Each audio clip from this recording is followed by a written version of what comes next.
The Pat McAfee Show. There'll be no rules for our guests, for us, for the things we can talk about. Yes, Speaking his mind I've never had a problem expressing my opinions or my thoughts or anything like that. while being relatable. I haven't had that manufactured fake-ass celebrity that a lot of people have whenever they go on those big networks. I've had a chance to really build my crew, build my following, build my audience. And ridiculous. What am I supposed to do? So I'm supposed to look at something that I can definitely afford and say, nah. Is that what I'm supposed to do?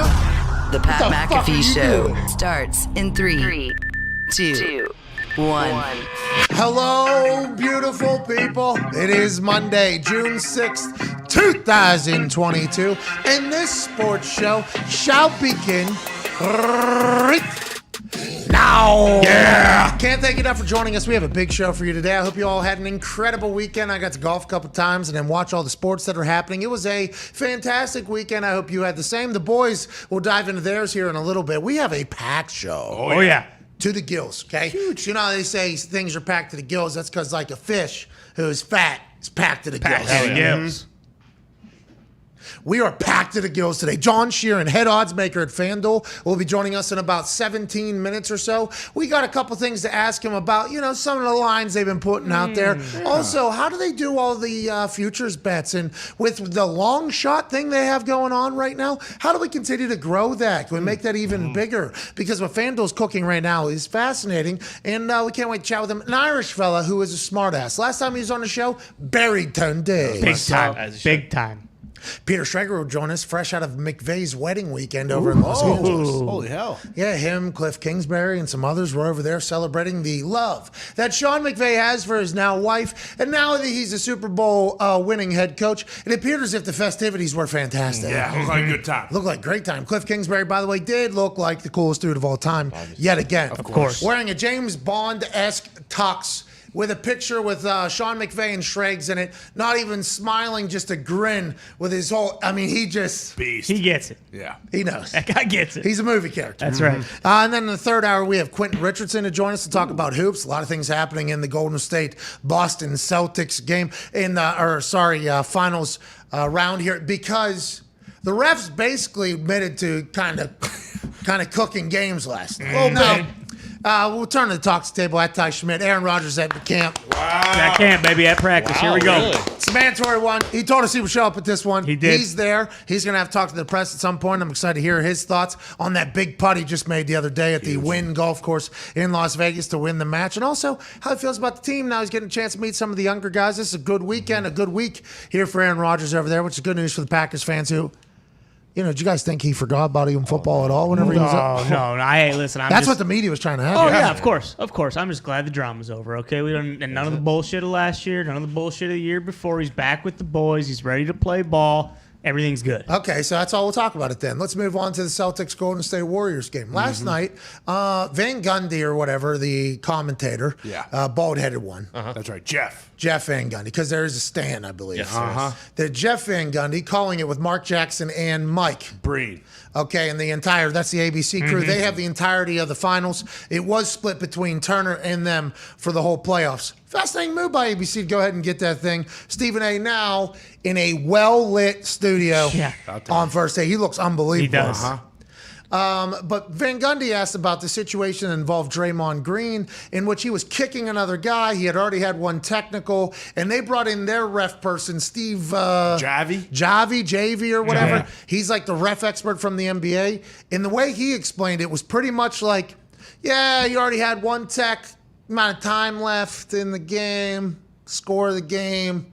Probably not give him a tech. Even though Draymond Green would have been ejected for the rest of the game, it would have been 3 more quarters. Does the outcome change? Maybe. Possibly. He's a big-time player. But them openly saying that obviously led to a lot of fodder on the internet. You as a Celtics fan, after losing last night, with that situation happening, do you feel like you guys were screwed? And have you been screwed in the past? Definitely been screwed in the past. I don't know if it was a technical foul. Like, basically what happened is he fouled Jaylen Brown on a 3-point shot, and then they both landed, and Draymond basically just left his legs on him, and then they got into a little scruffle. So I don't know if it warranted a technical foul. He's kind of lounged on him. Yeah, he just kind of lounged on him. Just a little too long. And then, he almost pulled Jaylen Brown's pants down, which I thought was a little ridiculous while he was trying to get up. Hey, no cheeks here. Yeah, so that's right. Come on. People are watching. There are kids at home watching this game, Draymond. Don't need Tom Brady's sticking balls out. Bingo. Like it is on the IG story. Yeah, no thanks. But I mean, him saying that on the broadcast, I don't know why someone didn't jump in his ear immediately, like walk that back, don't They fucking say that. continued though. Yeah, they kept talking about it. They kept talking about the entirety of how, like, and we talked to NHL ref for 20 years. Tim Peel. Tim Peel, and he talked about how they feel like very important to the game flow. Like, hey, here's the flow of the game. Got to call something early on this team, maybe settle them down, or make-up calls happen immediately afterwards in the NHL. And it's just kind of understood in the entire culture. Like, yeah, that's how it goes. The NHL refs in the fights, they're in there. I mean, it's a full interaction, banter. They're a part of the game just as much as other refs, but even more so because they're also part of the flow of it. The NBA, you know, with the way basketball has its rules set up. Decorated past. With Tim Dahn. That's right. Down to federal prison. Yeah. Cooking games for it. In the way you see some games go, and some fouls you've seen called and then not called, and then out of nowhere, something that could be a phantom call is covered up by a commentator. Goes, that's a good call. It's like, no, everybody disagrees. They just kind of move along. They are constantly fighting that, I feel like. The NBA will constantly fight that because the way their game is set up, the way the rules are set up, and what Tim Dahn had done in the past. And Tim Dahn said that there's a lot of other refs out there potentially doing the same damn thing. He even broke down some games. And when you're gambling and losing on games, it's very easy to go like, oh, I just got fucked. Oh, I just got fucked. Yeah. You're doing that if it isn't even something that seems to be pretty legit. So that whole convo happening on air led to my guy Roosh's tweet here. Roosh put a tweet out and he said Steve Javey talking about referees using selective enforcement basically proves and validates fans who feel intentionally cheated by refs. That was from Roosh Williams. Roosh is the host of the Noble and Roosh show, who big Rockets, Houston Rockets guy, based out of Texas. So I feel like he feels like the Rockets have been fucked in the past, but didn't James Harden kind of utilize the refs in the Houston Rockets organization for some time? But that was fascinating to watch. This basketball series is going to be good, though, because the refs are going to make it good. Ain't that right, Connor? Yeah, exactly. It's going to go 7, and I believe Roosh probably is jaded because there's that Chris Paul stat when Scott Foster, I believe, refs a game. You know, he's like 0-14, and I believe a few of those were with the Rockets. Hold on. Last night there was another one of those with somebody. With the Celtics. The Celtics are like 3-12 straight up when one of the guys who was reffing is reffing. But there was also, did you see the Jaylen Brown foul they called where Gary Payton II went up for a layup, missed? Jaylen Brown didn't even touch him, and they called it a foul. And then look how confident they are with their hands. Oh, yeah. You know, and then they just walk right to the scorer's table or whatever, and everybody bitches about every single call. So it's almost like the boy who cried wolf type situation with the players, because the players are going to be pissed about every call in basketball. Oh, yeah. Which, by the way, I can understand because if you foul, if you foul. That's right. So I could see how the players could potentially get pissed in that whole thing. But the referees, especially with these primetime games, and it is the championship, and it's the finals, always going to be a topic of conversation. But last night couldn't be right because you guys just got your asses beat. What? Yeah, exactly. I mean, Jordan Poole You hit a guys shot. got your asses beat. A lot of did. Celtics excuses here. Klay Thompson couldn't even shoot a basketball last night. They still beat it. What? Yeah, we scored 14 points in the third quarter, kind of just like yesterday. And then also Jordan Poole hit a 3-point shot from 39 feet out. I mean, they played very well. Yeah, but I seen Jordan Poole in warm-ups actually throw a ball up, shoot one, catch it, shoot one. Like when people take bong hits, chug a beer, then they blow out the bong hit afterwards. That's basically what Jordan Poole did. Threw up a ball, shot a 3, caught the 3, shot that 3. Boom. So they didn't show the full video. You couldn't really see it, but I believe he threw the ball up, shot the ball, hit that ball. That ball goes in the hoop, gets the ball back, and then shoots a 3 and hits it. Really? Yeah, I believe that's what that video was, but they didn't. He should be doing that. Listen, when he retires, that needs to be the quarter halftime show. Yeah. Just go out and do ball tricks out there. Yeah, it was unbelievable. Just like Red Panda used to do with. Is she still kicking balls? I would assume think so. so. I think she's done. No. I think she's What? retired. What? I'm telling you. Just in my humble opinion, I fear that we might have seen. Maybe she won't be as. Maybe she's more part-time performer. Okay. But, last year there was a couple misses, and we hadn't seen her miss for, 15, 20 years straight or whatever. No, and I think she is the kind of person who's like, hey, if I don't have my fucking fastball today, I'm not going out there. And Consummate professional. Yeah, exactly. Consummate professional. Right. So maybe that'll become a new thing, like somebody who learns Jordan Poole's trick will throw a ball up, throw it in, it goes in, and keep it moving. I was at a game one time for the Pacers where they had this old white hustle somebody in a three-point shooting contest. Really? Yeah, this old white against somebody who was Larry like... Bird? No. That accurate description. I don't know how old he is. Certainly tall, lumbering white. Yeah, Larry Bird is. Yeah, This he's particular old white seemed to be built more like, I don't know, like Santa. Like he was like one of those. Like Jolly. Like a AQ jolly Shipley. old white. Yeah, well, AQ's lost a lot of weight. He would be old AQ. Michelin man AQ. Okay. Haven't you learned your lesson? It was like yeah. Thank you, Tony. Thank you. Me? I was just let that fly by there. Tony, we settled this on Friday. Not anymore. I'm starting to see a pattern. Yeah, it is. Yeah. You kidding me? I didn't Scumbag. care much for that comment about IQ. Is that right? Even though he left That's Hockey Talk in the dust? Yeah, he's been a great dad. Yeah, And the okay. coach. He was sleeping on job yesterday. I seen.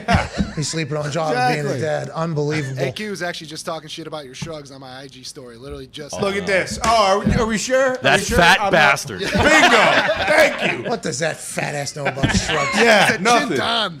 Yeah, that guy has no idea. What's his deal? Anyways, some halftime shows are very good. Some are very bad. The old white, who they said it was obviously set up. Right. Yeah. They had an incredibly, like a 24-year-old that was randomly selected from the crowd, had his group of friends that obviously he had left, and they put on the big screen, these two will have a three-point shooting contest against each other. Who's your pick? And then, they obviously. Yeah. So I'm rather high watching this game, and I'm like, all right, what is about to take place here? I think 20 straight, maybe. 17, 20 straight, or 17 to 20 straight. Boom, boom, boom, boom, boom. His max effort was an NBA three-point range. So as long as he's throwing it as hard as he can, it's going in every single time.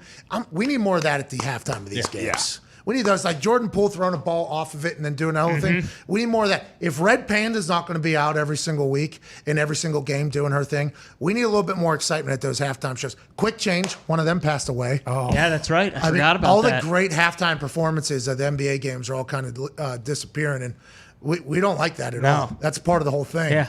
We need Jordan Poole to teach somebody how to do what the fuck he did yesterday in warm-ups. That Whatever dog's happened getting old. to those big inflatable mascot type people that will bounce on their heads and eat each other? They wear those inflatable costumes and bebop around. The Yeah, one like that beat up Foxy. Foxy. Yeah. Kind of, yeah. That's a different, but you got to remember, halftime performance at the NBA game, that's like America's Got Talent. Yeah, needs some explosivity. But also, yes, you do need some. Hey, you're keeping people Right. 10, 15 minutes here. Exactly. AGT Extreme. What's that? AGT Extreme. Bingo. That's basically what's going on. I think we start need to get some dirt bikes in. The NBA uses not bad. that Chihuahua dog a lot. That's What's what I'm that? saying. He's getting old, though. That's what we're saying. There's only a few of them that are really there because it's not an easy gig. No. 360 eyes on you. Yeah. 360 eyes on you. Flawless. And you're on. You got to be on every single night because if not, somebody's getting you on camera on your phone saying this person's the worst. That's what happened to Red Panda last year. That's right. And if you're going and doing a Pacers game, there's a good chance you're doing like a Bulls game and a Bucks game. Those guys are probably on the high demand. Yeah, Right? rock star lifestyle. Yeah, for sure. They should do like the professional dunkers or like bring back like the and one guys and do like a 3-on-3. There was a documentary 30 for 30 the other day about yeah, that's right. Mixtape. I forget what it was called, but yeah, that was last Tuesday. They hot sauce was trending. I believe. yeah. So I seen that hot sauce was trending. There was a picture of hot sauce and maybe the professor, maybe. Queen.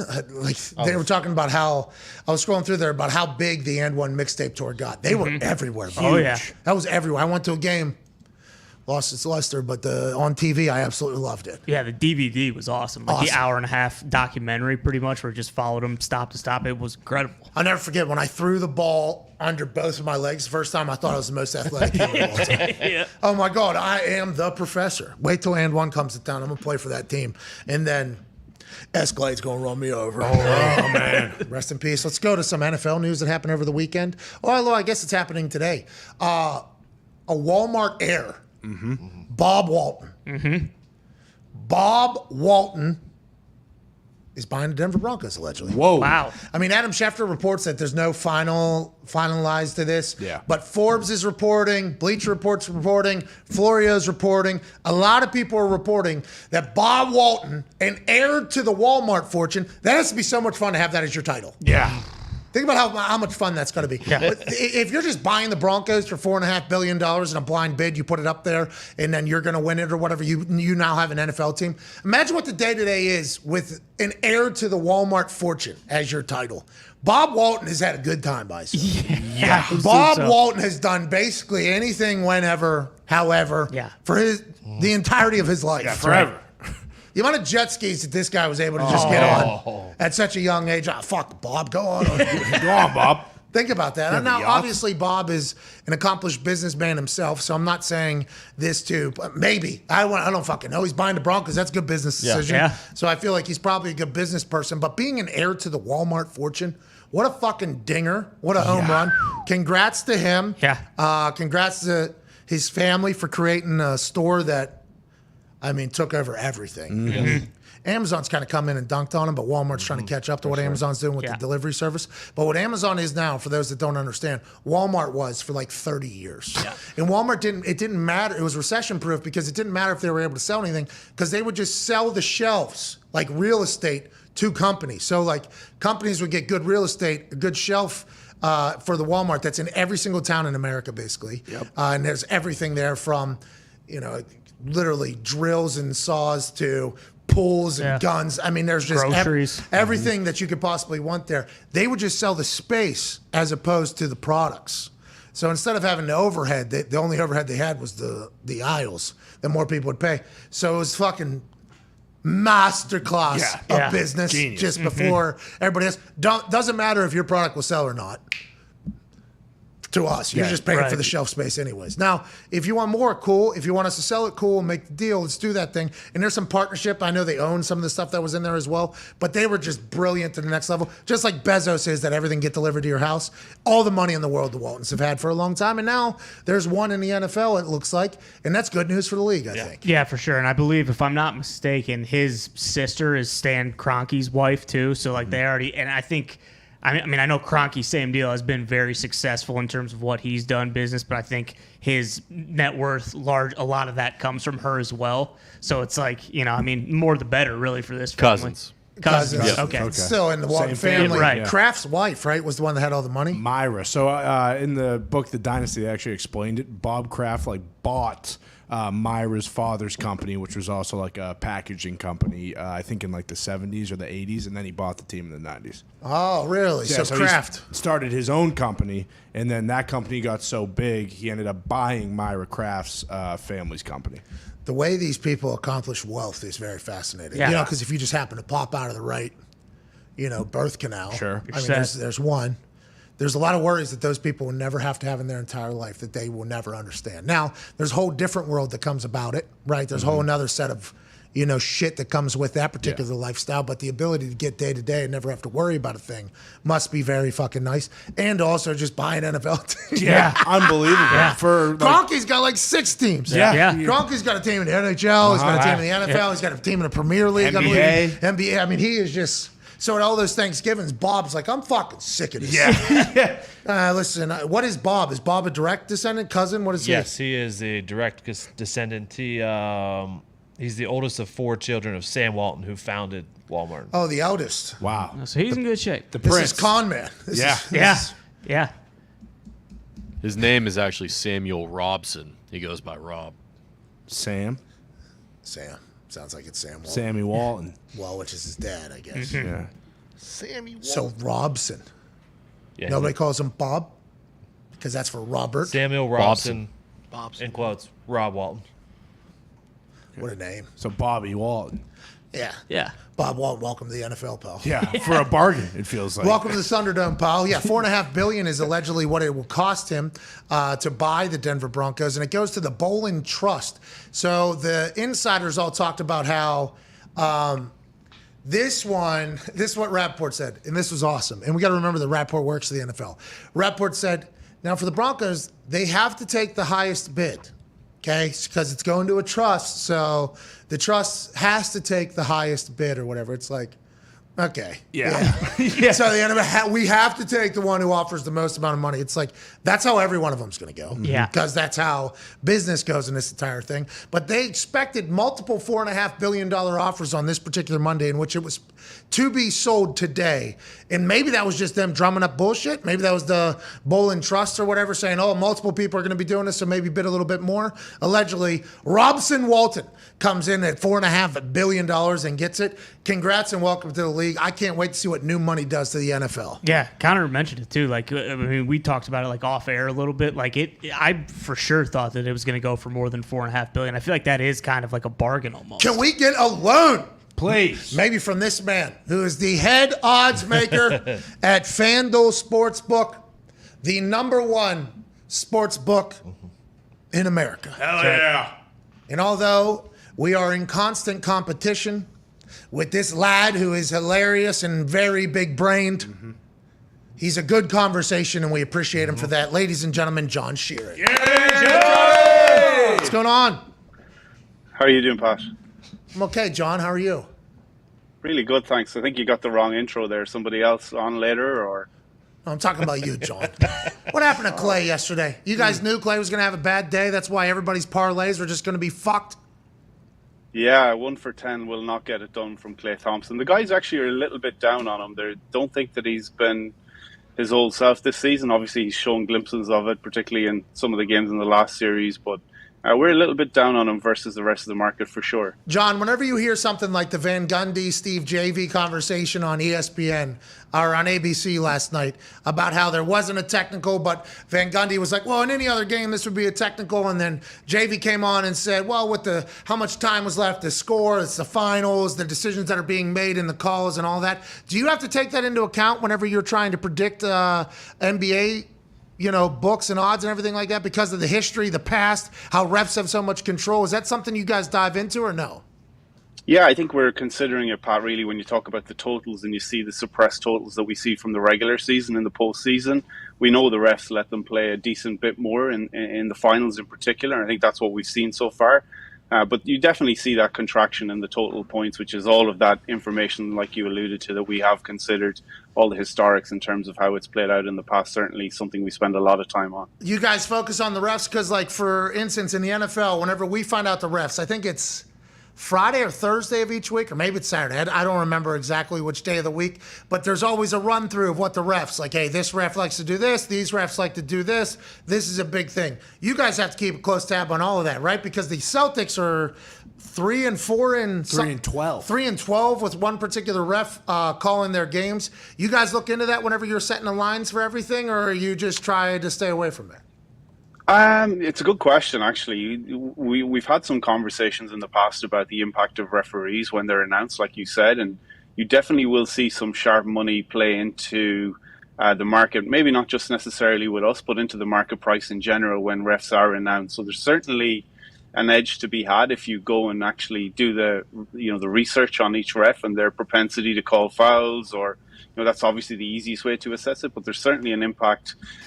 We don't really spend a whole lot of time. It would take a lot of work for us to go and kind of tag each ref, try and watch the video, get the analysis. It all is done through actual video review. The people that are betting because of referees on totals, we find that we don't really get hit in the mornings when the refs are announced, and then the market kind of corrects itself. So plenty of people out there doing the short work for us. How many people on the NBA team putting together odds for the finals here? Pretty much all of them, to be honest. They all, some of them are Celtics fans though, so I find we're a little bit biased towards Boston. Hell yeah. Hell yeah. How many though? How many people is that? You don't have to give me an exact. Is it 10s? Nah, 20s? Yeah, there's probably 10 of the guys. Obviously the senior guys, the guys that have been trading it, like I said before on the show, for 10, 15 years, they'll take ownership of the finals in particular and express their opinions where they think that they make a difference. And that's unfortunately on the Celtics this time around.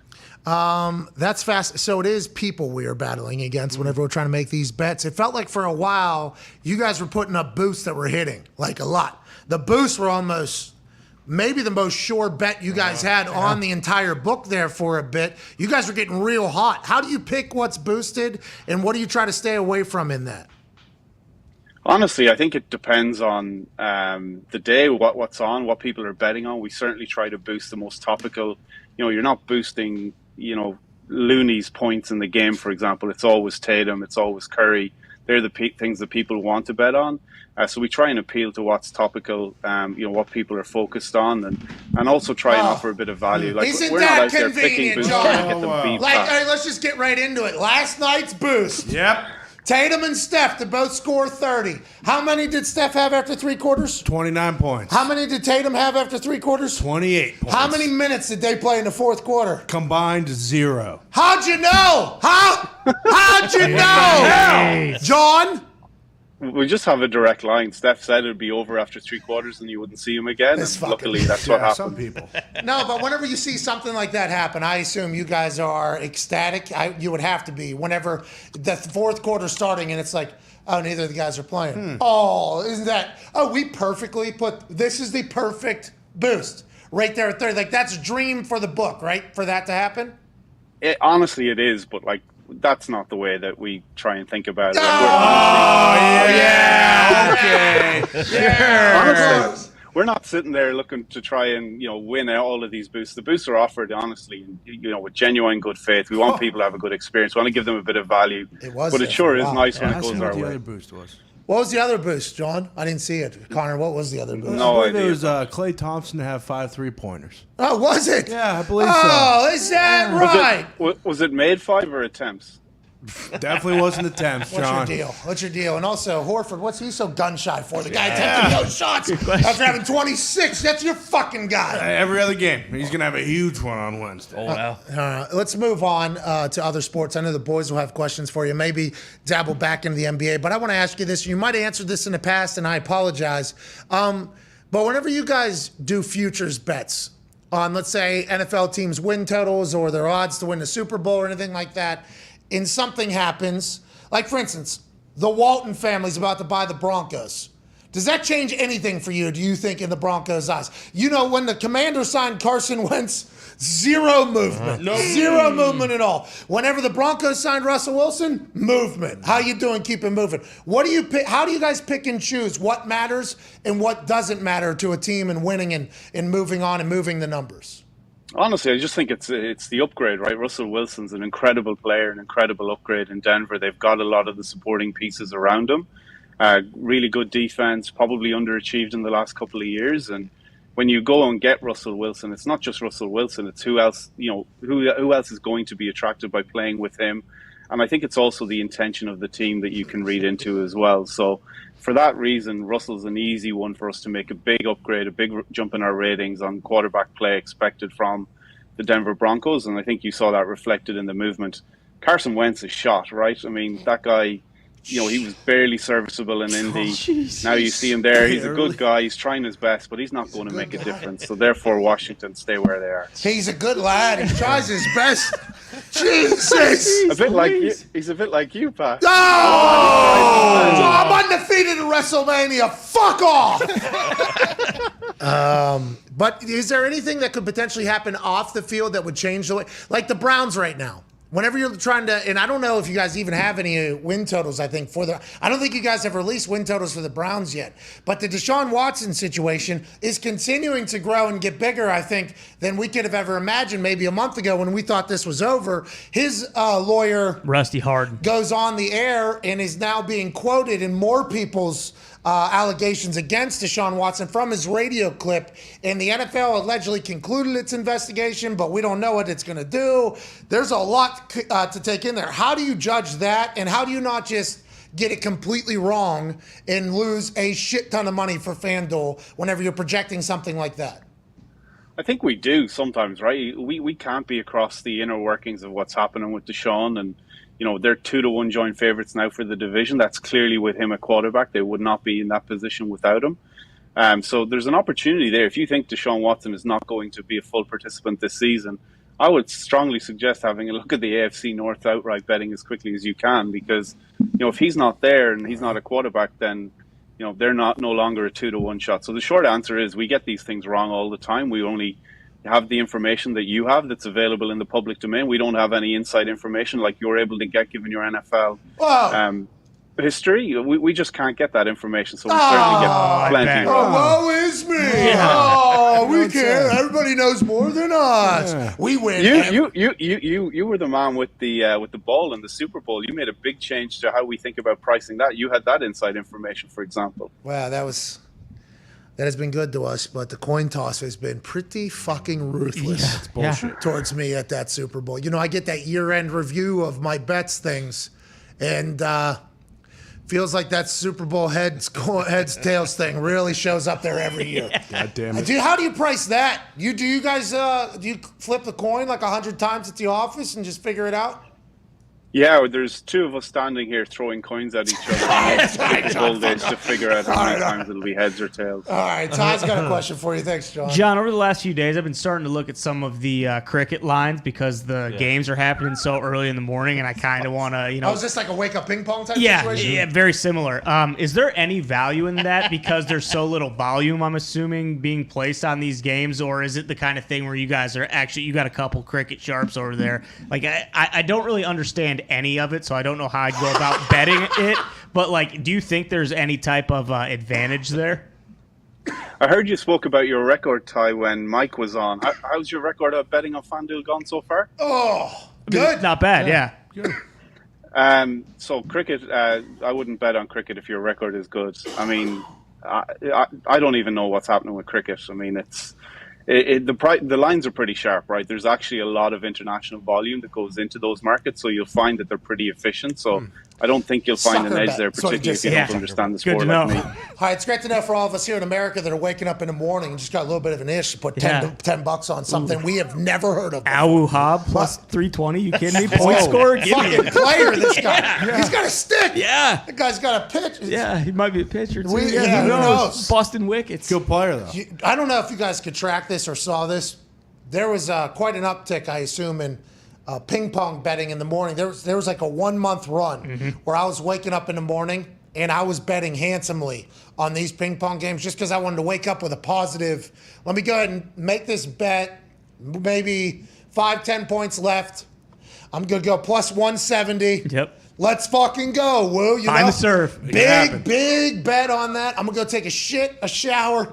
I'm gonna come back. This thing's gonna be over. Lost again. Can't lose tomorrow again. For like 2 weeks straight, I was just betting on shit I didn't know. It sounds like that is you guys sitting in the poker room in Vegas at like 3 a.m. when all the drunks come into the poker room and all the people that actually understand poker are sitting there waiting to just take all of the money from all the drunks. Is that what all the bullshit sports are on FanDuel for you guys? Like you guys are just sitting there like, come on in. Come on. Oh yeah, bet on cricket. This is fun. Sure, why not? You've never heard of it. Come on in. Oh, ping pong. You don't even know who that person is. Come on in. We don't either. I think you're going to try to give away, but that's not the case at all, right? No, that's 100% not the case, Pat. It's an opportunity for someone to have a bet. As you said, it's always on. Plenty of content there for people to bet on. Designed to be completely recreational. Somebody to come in, have a small wager, watch the game. It's over in 10 minutes, on to the next one. That's really all that's behind it. Yeah, it sounds like... when you go completely defeated in something, you obviously have to blame the person you're competing against for cheating. And it sounds like with what you just said about cricket, that was the case. Don't bet on ping pong either. Go ahead, Connor. Yeah, John, how closely are you guys monitoring like trade or free agency kind of scenarios? Like, for instance, when A.J. Brown got traded during the draft, you immediately go and change their odds to win the division, the Super Bowl, and all those things. And then even with the NBA free agency, DeAndre Ayton, the guy that you actually fucked us all over with his over in points, if you remember correctly. Oh, yeah, that was you, John. That was you. Yeah, that was pretty messed up. He also missed it by half a point. But, like, are you watching that, especially now that the rumors are he's not going to Phoenix, and you're kind of, as soon as he signs, you got to change the odds for that team as well? Yeah, we're certainly monitoring all that super closely. Like you said, the key players, key skill positions in the football, obviously seeing what's happening in the NBA, where these players are going to end up makes a decent amount of difference. The only thing I would say is, in general, people tend to overvalue, outside of quarterbacks in football, they certainly overvalue wide receivers and running backs. And, you should see very little movement in those lines from our side once those people change. Yeah, DeAndre Ayton's kind of the same. He's not going to make a huge difference to Phoenix chances next season. They'll obviously need to fill that hole. And can they fill that with somebody as talented as him, to suit the system maybe better, it might actually be net positive for the Suns, I would say. Draft night, you guys just have a group text when AJ Brown gets traded? Are you all in the office, or you just say, fuck it, I'm changing it myself? How's that go? Yeah, I mean, most of the time it's the guys, honestly. Like, I'm watching all of that stuff, but the vast majority of the guys are here in the office, waiting for that breaking news, understanding what the implications of all the trades are. Trying to trade that in real time is really difficult, right? Every pick, we traded it live here in New Jersey. We were allowed to offer 2 picks down the line. So after the first pick went, we were on to pick 4 and so on. Trying to understand the implications of each pick on what was going to happen 2 or 3 picks later was a lot of fun, and one that was really difficult for us to make any money. We actually lost a lot of money on the draft this year. Yeah! Gotcha. That's why it's a draft spectacular. Yeah, that's right. That's one of the reasons why it's such a big night for all of us. Go ahead, Tone Diggs. John, how much do people love betting streaks? Like, I assume, did you guys make it was hockey, but did you guys make a bunch when the Lightning's 19-0 after a loss streak came to an end? Like, Angels, I think, are on an 11-game losing streak. Like, do you see more money come in when people start hearing about these streaks? Yeah, really good question. Spot on, Tone. Like, every That a baby time, Tone. Tony. there's a first time for everything, right? John. Yeah, Jesus Christ. Jeez. I'm sorry. It's an easy shot. No, you're not. Narratives are huge in America. Honestly, I've never seen it. It's not really the same in Europe. You see it to a certain extent, but people want to get on hot runs. They want to bet the teams that are winning, and you're exactly right. The likes of the Angels will get opposed until they do something to change that. I would say it's harder in hockey because we just see so much money for the Rangers around here to kind of understand what the impact of them, winning 8 off the back of a loss in the postseason, 18 off the back of a loss in the postseason really meant, just because we saw that money for the Rangers. But I would say you're 100% right. Rangers up 2-1 over the Tampa Bay Lightning, the back-to-back Stanley Cup champions. Last night win 3-2, 48 seconds left. Barry won home at home. Huge. In the home of the Storm, the Lightning, down in Tampa Bay. right. What arena? What's that arena called? Amalie? Amelie. Hey, I just seen a guy walk in the back there while you were talking. Shorts and a t-shirt. Is that day-to-day operations over there? The odds makers, they're chilling. A lot of tank tops over there, hoodies, everybody in suits. What's the day-to-day like for somebody that's an odds maker for FanDuel? Yeah, a lot of shorts this time of year. It gets so humid in Jersey City, where we're all based here, Pat, that, lots of shorts and T-shirts. What I would say is if you could send, maybe smaller than the one you have, but if you could maybe send like Certainly. 10 or 12 of those tank tops, I'm sure we could do it for a special on one day. Hey, no problem at all. I'll send you guys the link. You can buy them off Amazon. Yeah, no, That's a you've winner. taken enough. All right, I don't need to. All right, I don't need. What about the chains? Can we get them as well? Well, this particular one, a little bit more than one that I've been rocking in the past. But yeah, I'll send you the link for this one as well. Follow up. What do they have to bet? Do you fire anybody? How does that go? If they just stink, if you're making odds for us and you continually stink, we just have the ability to get rid of you. How do the contracts work? Do you have to continue to be above 65%, 70%, or is it a team thing and you just don't fit on the team? How do you go about adding talent or losing talent, knowing if you lose somebody, they're coming for your ass, right? That person is coming to bet against you now forever, I'd assume.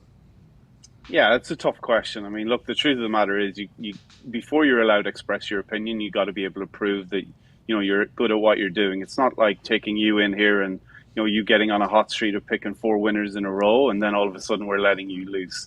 You're assessed on your closing line value, how you perform against where the market closes. We do that and build their confidence and expertise up over time. And once they've kind of illustrated that they've shown the propensity to be able to do it, then they get the opportunity to express their opinion. And as an odds maker, from my perspective, that's all I ever wanted, Pat, was the opportunity to be able to express my opinion in our pricing and make a difference positively to our company from that perspective. We want people to look at the line and say, everybody else is 4 on the game. Why are they only 3.5? And that's kind of where we want to get to in the end. So that's going to become a not that it isn't now, but that's going to become a job that people are desiring to have here as sports gambling gets bigger and bigger. Being the odds maker is a massive title, I think, that people will take as a massive badge of honor. Will you guys continue to grow, or will it just remain the certain group, you think? Like for every casino that's been cooking, or not cooking, sorry, that's negative, but for every casino that's been making odds, is there only a certain amount of people that have been doing it for a whole time? How many people you think can actually be professionals at this as we go forward? There are huge opportunities in the space, Pat. I mean, we're like growing so fast. The business is just on an incredible trajectory. We're only in 15 states right now. I mean, think about this in 10 years' time, and the business will be multiples the size that it is right now. And every one of those small decisions, be it a half a point out on a total or on a spread, is just going to make such a big difference. That you're right, there's a huge opportunity. I would say the team will expand massively. We already have. When I came back here in 2018, there was 2 of us sitting in a broom cupboard upstairs, and now there's 50 guys on the ground here. And yeah, we'll continue to grow over time, undoubtedly. Connor, you'll never get that job. No. Maybe you though, Ty. No, never. If you stay away from fucking cricket. Yeah, sounds like it. Come on over, Ty. No, don't do it. Now, John, I think the last 10 times you've given us a recommended bet. Yeah, they've all lost. They've lost. Yeah. Oh yeah. How about today? You know, we like streaks here in We lost America. by a half a point on DeAndre Ayton, who went over in both games either side of that. What It's not was like that I first checked. word? What was that first word after the we there? I don't know. Can't remember Lost. what it says. Lost. Clown. Okay, Lost. sorry. Lost. You don't want pictures on a scorecard. I get it. That's right. Exactly. Hey, just show me the goddamn sausage. Yeah. Okay, at the end. I don't want to know how close, how it came about. Give me the sausage at the end. Do we got a winner today or not, John? Do you have a winner today for us or not? I don't have anything today. This guy stinks. Come on, John, I'm sick of it. Thanks a lot, buddy. This was such a good call, wasn't it? Yeah. He's in shorts over there, know. Jersey City, Let him loose. having a time telling us not. Hey, don't fucking go wandering into the poker room that is cricket. Don't do it. You don't know anything. That's our world, basically. Just don't do it. Now we thought maybe we get a winner because, you know, the last 10, John, have been just L, L, L, L, L, L, L. You know, and it doesn't seem to happen that way for the sports book every single day. They're just winning. How's that work, John? Seems like you're against us. Are you against us? 100%. It's honestly, it's us. It's me or you. Someone's got to fall. All right. Fuck. AJ Hawk, someone's got to die. Yeah. Well, it's going to be you. I didn't want to take it that far. AJ is a bit dramatical, isn't he? He has no bets today. Maybe next time, though. Let's get a winner, huh? Yeah, 100%. I do like the Warriors outright. I'm surprised. Go to hell. It says pick 'em, and we're obviously biased towards Boston. A couple of the guys behind me going to start throwing things at me now, Good. but I'm going with the Warriors. I think the signs are bad for Boston. Thank you, Johnny. That was awesome. Ladies and gentlemen, head odds maker. He's been 0 for 10. We love trends in America. Boston's maybe the most American place there's ever been, right? I mean, that's the whole thing. They can't lose now. It's also one of the most Irish places too. I don't know what John's doing. Oh yeah, a lot of Irish up there. A lot of Irish. You don't like the whole leprechaun thing? Yeah. Sure, yeah, I love leprechauns. Shamrocks? not. Shamrocks? You don't like shamrocks? And then Yeah, Guinness beer. What's your deal? isn't that kind of the Celtics thing? Yeah. Yeah, You hate Ireland. I do. What is this descending into? Do you actually? Is this real? No, of course I don't. Jesus. I'm the most patriotic person in the room. I guess not. All right. Ladies and gentlemen. Let's go Celtics. Ladies and gentlemen, John Sheeran, what a legend. I didn't know if it was shoot or rib. Yeah, me neither. Like he was talking about. He delivered it well. Yeah, well, I hard do to tell. actually. What are we getting into? I'm like, oh, we're getting into a life story here about why he hates Ireland. That guy, they got a good operation going over They there. really do. They really do. Those boosts for a long time had us winning. Then, you know, they love streaks in America, he said. You know, we'll give them a couple. Yeah. And then we'll just pull the rug out from underneath them with the 29 and 28 performance on a 30-point boost. What a nightmare. Yeah, and Clay being the other one. Like, it wasn't even like a two-player. It was just How'd Klay they win Thompson. with Clay like that? I don't I understand. don't know. I don't either. We played pretty bad. We only scored 88 points. It was Tatum and it was Yeah. Jaylen Brown, and then every other starter had 2 points. Yeah. I Smart. seen them this morning debating. What are they saying up there? Is Golden State going to be able to win Oh, if Clay's this inconsistent? That's a good question. John Sheeran says yes. I Yeah. definitely think so. Steph Curry is ridiculous. so good. He's so entertaining. Like, it sucks right now as a Celtics fan, but like watching him play basketball is unbelievable. What, he has like 9 of the top 10 most threes in playoff history or something like And the that? other two are Klay Thompson. Yeah, 8 out of 10. I Yeah, guess. yeah. 8 out of 10. Yeah, and then or- the other two are Clay, whatever the case is. Yeah. absolute insanity watcher. He changed basketball forever. Oh yeah, absolutely. You got little kids thinking they're going to be the next Steph Curry. Maybe they will be. And I mean, at this point too, it's like guys who, not even little kids, guys who are coming into the league, like Trae Young. You got to think to a certain extent has a little Steph Curry in him because he just pulls up from wherever. Just like Zion. Let's get to a break. We'll be back in about 4 minutes. Zion's got a little Steph Curry. He does. Yeah, he does. He's back. Hopefully. Hey, I seen him posted on his IG story too. yeah? Feels like he's working right You got now. 4 months to Working out, get or- ready. Zion's about to take over the association. Yeah, if he comes to the Boston Celtics, maybe. No, he hates Ireland more than John Sheeran Well, does. DeAndre Ayton, I'm hearing, might want to come up here. Doesn't matter. It doesn't affect the Phoenix Suns at all. Yeah. John Sheeran said, well, they're going to have to replace him. It'll anyways. help Boston, though. Somebody's going to have to stand in that position, I guess. Yeah. That's what John said. Yeah. We're back in 4 minutes with some phone calls and a 5 Energy phone line before AJ Hawk joins us for the second hour. Peter Schrager, fresh out of Sean McVay's wedding, will join us. Hey. Who's there? I bet you there are some stars at Oh, yeah. Maddie. Los Angeles wedding. Los Angeles coach, Sean McVay. There had to be some Yeah. incredible tales out of that evening. Oh, yeah. Fleur. Connor, didn't you go to a wedding this weekend? I was at a wedding this weekend. Where at? Buffalo. Did you say that the Bills were better than the Patriots? You know what? Did you say I had that? a couple times where I could have, and I said, no. You were propositioned, I heard. Yeah, not today. I said, you know what? I'm never changing for fucking Buffalo. I'm all right. Great time, though? Oh, great time. Yeah, it was unbelievable. Some of the things that the officiant said were interesting. Go on. I mean, just, some references. You guys are going on a journey together. You're going to bury your grandparents together. And, everybody in the crowd, basically. All right. Yeah. Happy Yeah, we're day. also- Happy day. We're also going to Christmas with our grandparents this year. Thought this was a Together. celebration of love. They're sitting in the front row. Even then. Hey, trying to bury you. Yeah. Jesus. Jesus Christ. Every once in a while when the officiant, cuts into their lines, it's no longer God's lines. No. These are all me. Yeah. Pastor, whatever. That's when the show. No, and he basically I think said, yours is pretty good, He wasn't it? was good, yeah. Yours is pretty good, if I do recall. I've been at some terrible ones. yeah, this one wasn't great. The vows were great, but the officiant himself wasn't great. I've been at some good ones too. There's been a couple of officiants that have really got a good promo in the middle of this love fest. Yeah. I'm like, good job. I mean, he didn't swear or say anything cool at all because, God. God's hot. Sure. but solid performance. Yeah. We're back at 4, answered some phone calls on the 5 Energy phone line, 1-833-4 McAfee. Cannot wait to chit-chat with the people about whatever the fuck they would like to chit-chat about. Remember, if you're going to get on, be good. That's right. Because this show stinks and we need you. See you in 4. Bye.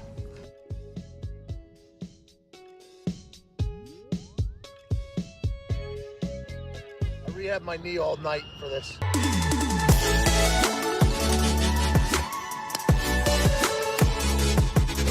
Oh my. Wow. He's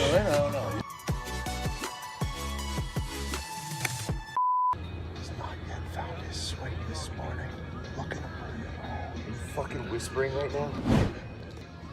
The Miz. Hey, I appreciate you, man. Thank you. You weren't talking to me?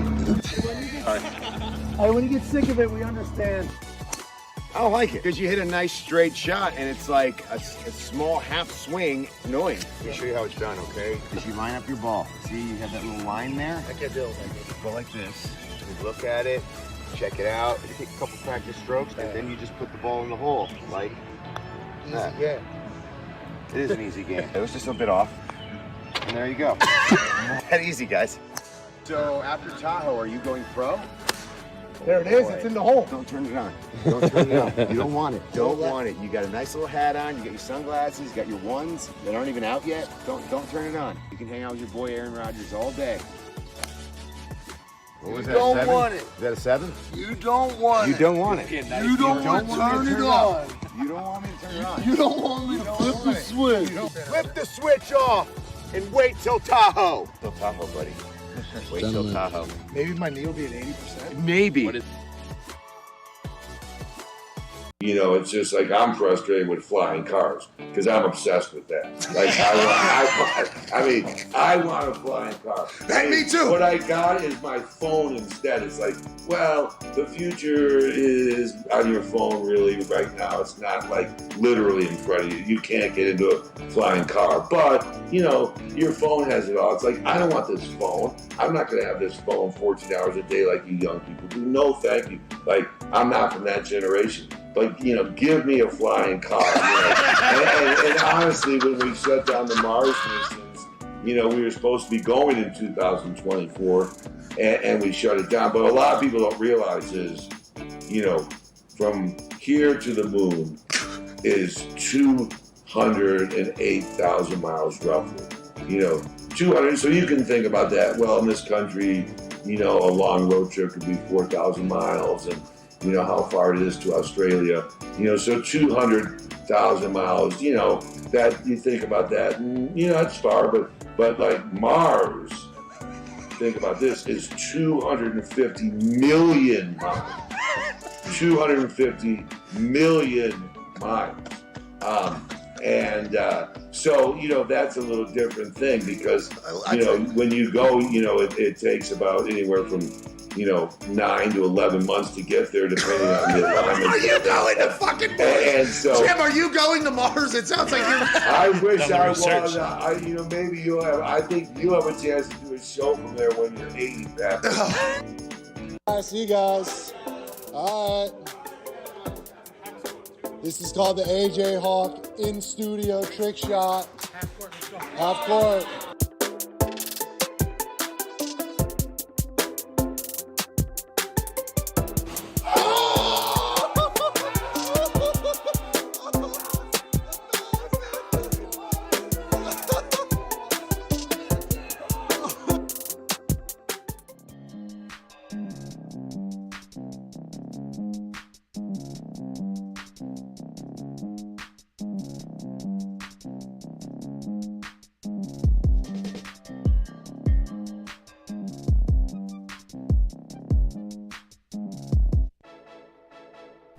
Welcome back to the Pat McAfee Show. Tomorrow we will have Darrell Revis joining us. Hell yeah. Revis Island will be making its trip to the Pat McAfee Show tomorrow, 12:20 Eastern Standard Time. Let's go. 9:20 Pacific Time. Okay.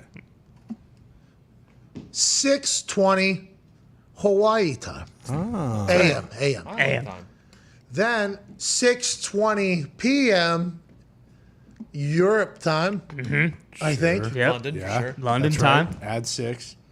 1:20 a.m. the next day, Japan. Yep. Okay. Japanese time. Okay, Tokyo. just make sure just so everybody knows when it's happening. That's right. 12:20 Eastern Standard. Darrell Revis, greatest corner of all time. I'd say You could argue for sure. May Prime. I say. Yeah. We'll get into it, I guess. That's right. I'm excited to hear his thoughts on it. I can't wait to chat with him. He's the man. Joining us now, the 5 Energy phone line. Hell yeah. Okay, now this 5 Energy phone line has been a part of the show for some time. There's been magical moments that have happened on the 5 Energy phone line. There have been terrible moments that have happened via the 5 Energy phone line. On this Monday, June 6th, we're talking about majestic phone calls coming right ahead. Hell yeah. Go. Let's go to Austin in Ohio. Austin, what's going on? How you doing? Keep it Keep moving. Hey, Pat, I was wondering if you remembered seeing my free Gump sign at SmackDown on Friday. Oh, yes, I did see it. I got a picture of it. Ohio was fantastic. Okay. Columbus, Ohio had there was some McAfee stuff. There was a free Gump thing. Nice. Last week there was a Boston Connor is my dad. Really? Sign. Yeah. See, Poor this is kid. what happens. It happens on Friday. We get here on Monday. I completely forget. I should be texting you immediately. I got a photo of them all. I have all these selfies and photos from all the arenas that we go to.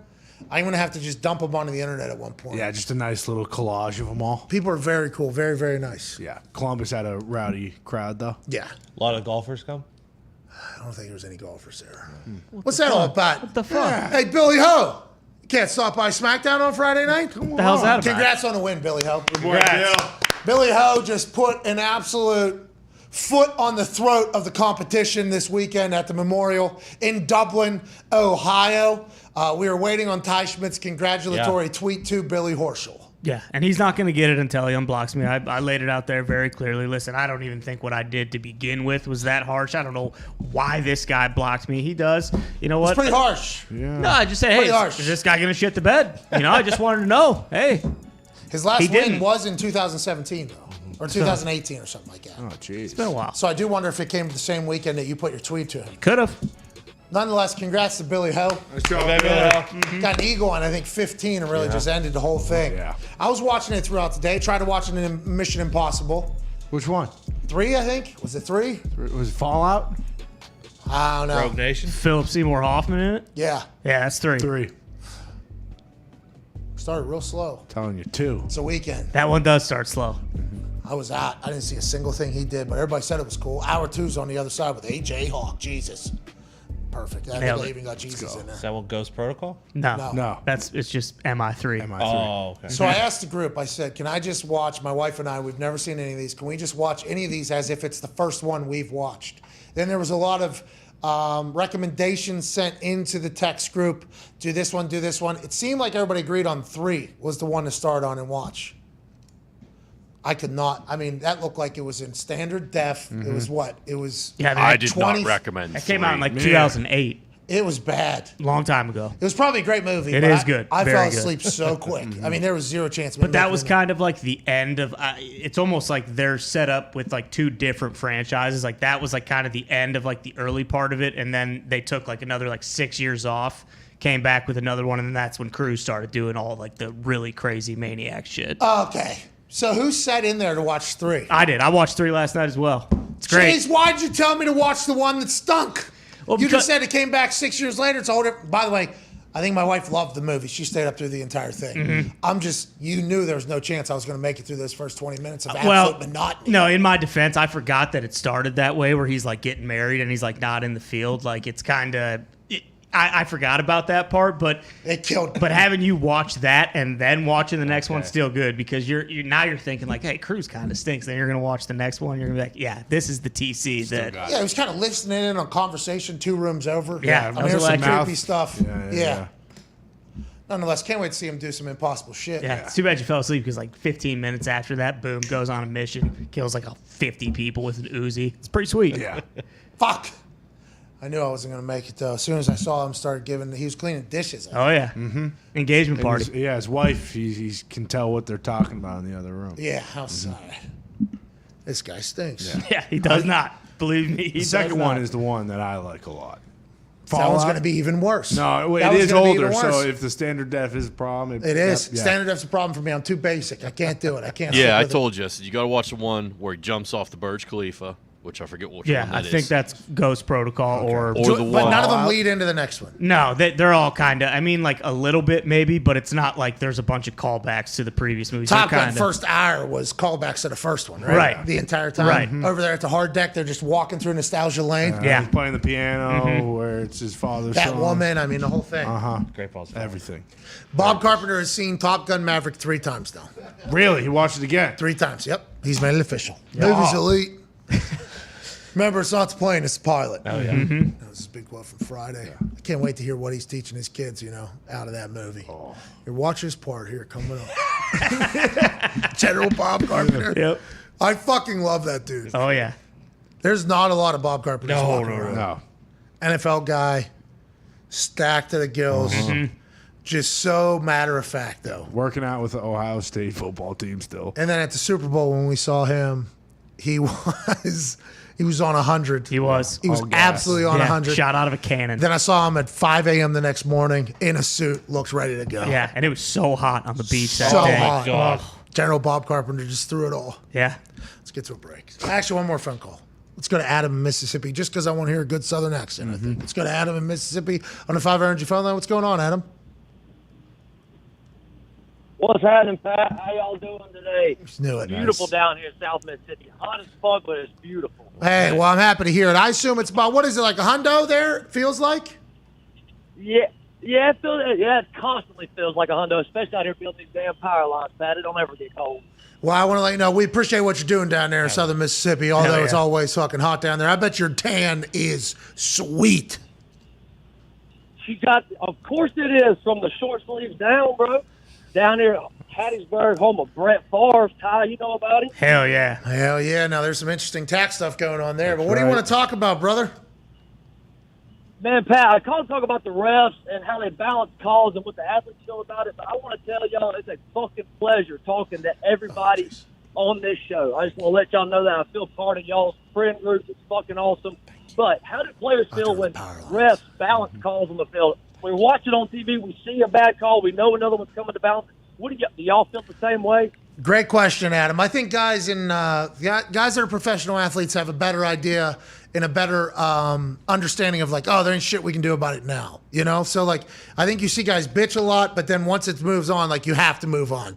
And then if the game doesn't change from the outcome of what happened with that, then you'll hear guys in press conferences normally be like, that happened. But there's always an opportunity to change it afterwards, I think is how most players feel. But everybody sees what everybody else sees. Every player knows that it's a bad fucking call. And that's why the league has limitations on what guys are allowed to say and what guys aren't allowed to say. I used to love talking to refs, though. Yeah. I used to absolutely love it. Every sport I played, I let the ref know that I was playing and I was watching them. And I appreciated what they were doing. And in return, they would do the same thing. I hit a bad punt. There would be a ref going, ugh, jogging by. If it was a good one, it was good. I think the refs are such a vital part of a game, every single sport that you're watching. Now, cricket, I'm not 100% sure, but every other sport, the refs matter so much. Never gets talked about. Well, I believe it was Korean baseball, or was it the CBL that you were betting on some mornings as well? Yeah, well. Yeah. Those fucking dinos, although they had such a sweet mascot. The mornings that I got them, they had cold wood out there. That's right. Fucking couldn't hit a goddamn watermelon. No. There's some cagey affairs in the chat. The Pat McAfee Show. There'll be no rules for our guests, for us, for the things we could talk about. Yes, speaking his mind. I've never had a problem expressing my opinions or my thoughts or anything like that. While being relatable. I haven't had that manufactured fake-ass celebrity that a lot of people have whenever they go on those big networks. I've had a chance to really build my crew, build my following, build my audience. And ridiculous. What am I supposed to do? So I'm supposed to look at something that I can definitely afford and say, nah. Is that what I'm supposed to do? The Pat McAfee Show starts in 3, 2, 1. Welcome back to the show, Hour 2, on this glorious Monday, June 6th, 2022. Sports coverage shall resume right now. Yeah. Talks tables here at Ty Schmidt. Aaron Rodgers at Mandatory Camp. Hell yeah, good to have you back, Raj. At Boston Connor, the Celtics are 1-1 in the NBA Finals. Yeah. They got a win out of the away game. That's a huge split right there. Yeah, steal a win in Golden State, not easy, although they have a great camera set up for Stephen A. Smith. And it doesn't really matter because it's going 7 either way. Because the refs told us that last night. That's right. Tone Diggs is here, one half of the Hammer. Dahn. Cowboys. Tone, how's the weekend gambling? Hey, Tony! Saw you said, hey, why not throw something on Billy Horschel? Take a little flyer on Billy Ho. We got right with the Lightning yesterday. They screwed us on Friday night with the 19-0, 18-0 after a loss, whatever it was. It was a good weekend gambling, though. It was. Hey, how about that soccer game? 94 minutes, 0 goals scored for either team. Jesus. Why'd you say it like that? 94 minutes straight. Road to Qatar. Could have made a better name, by the way. Had that on that. Road to Qatar. Yeah. Like, could have been Road to Soccer Lordo. Sure. Yes. Road to Soccer Lombardi. We are on the path to greatness or something like. Quest for Qatar. Boom. Anything like that. It's just a road to Qatar. All the players are playing, both for our team and their team. I guess we were out without Reina and a couple others of our stars. All their stars for Uruguay played. They are the 13th ranked team in the world. Pretty good squad. They've made it out of their first round of the World Cup, like the last 4 or 5 World Cups or whatever. Damn. Small country, great at soccer for whatever reason. Got such 0-0. Sean Johnson, our goalie, 3 saves. Wow, only 3 shots for that team. Stonewall Jackson. Jesus Christ. It's fucking tough to watch, isn't it? I mean, that was tough to watch. I tried to because I wanted to support the boys. Sure. You know, because Christian Pulisic said, hey, nobody's supporting us. Kansas City seemed to sell that place out. Yeah. Could you imagine going to that game, 94 minutes of action? Well, probably even more because I don't know how much extra time was in the first half. So let's say 198 maybe. 98 minutes of action, 0 goals scored. 3 shots against the United States. I don't know how much the United States had. We showed a lot of glimmers of hope and glimpses of greatness. And Christian Pulisic seemed to be more in control of the ball in the whole field. And we got this dude, Brendan Aronson, who's going to play for Leeds out of New Jersey. He plays for Red Bull Ball something. FC Red Bull something in Germany. He's going to Leeds in July 1st. The young guy, good hair. He seemed to be really great. We just can't score a fucking goal. Yeah, that's what my worry is with the World Cup. But, I mean, since our group is us and England, and now that Wales is through with Gareth Bale, How about that? How about Wales knocking out Ukraine? Yeah, kind of messed up. I mean, yeah. Hey, we'll do. Hey, for Ukraine, Yeah, you're right. we'll do it. We got do you, it. Ukraine. We'll do it. Now, We'll listen. do it. Wales, I've heard, is an incredible place. I've actually met people from there. Yeah. They seem to be a very nice place. But who are we if we let Wales just waltz on in after beating Ukraine Exactly. and not just beat them by 10 so we can make sure we get more goal differential than everybody else? Because when the World Cup comes around, when the Soccer Lombardi comes around, all that matters. We need some killers. we need a goal scorer. We need something. We need that. It was incredibly boring to watch. Yeah, absolutely. And, that's why, listen, we're still going to win the World Cup, the soccer Lordo. Nothing to worry about. No there. worries at all. But I understand why people don't want to fucking go to these games. Christian Pulisic, listen, pal, that's boring as shit, okay? People leaving with their kids, it's like, God damn it, I just wasted 3 hours. I just wasted 3 hours of my That's good fucking footy. Sunday, Saturday. No. It was good strategy. It was good strategy to keep that thing 0-0. They were kind of sitting back in the tie. They beat Mexico 4-0 though. Yeah. Okay. So next time, I forget his name, and what I think his name is, I'm not going to say because people will attack me if it's not his name for saying that was his name. Mm-hmm. But the guy that called in and was a fan of the Mexico national team, Sure. and said that they're going to win the World Cup or whatever, you fucking got cooked by a team that had to cheat against us. Yeah. They used an illegal amount of substitutions against us to keep that thing 0-0. Didn't know you could do that. Yeah, well, they couldn't. It was actually what they talked about for 15 minutes during the game because there was obviously nothing going on in the game. Right. There's a lot of passes. Joining us now, big soccer expert, big fan of Barcelona. Yes. That's right.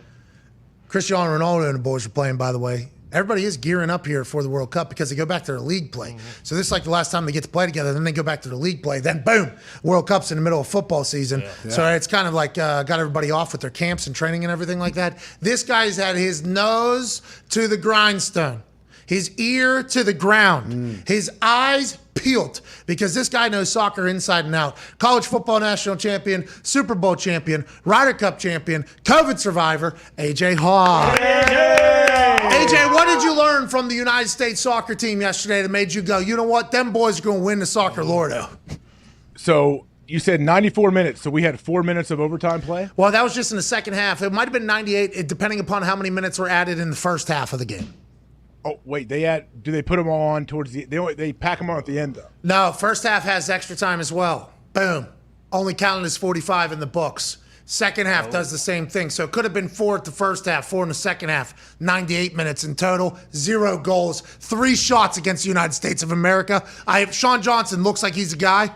Okay, looks like he's an absolute stud. Loved his confidence, hit some big balls off of his foot. He's 30-something years old, hasn't got a chance to play a lot. He's ready to go. 3 shots, shut up. Jesus. 3 shots. Quite a cagey match, huh? I guess is that what soccer people like to see? Like I don't know. I got attacked for saying hashtag soccer here 0-0. Both Ted and Val passed out. You know who made up the word soccer to describe the sport? I thought it was us.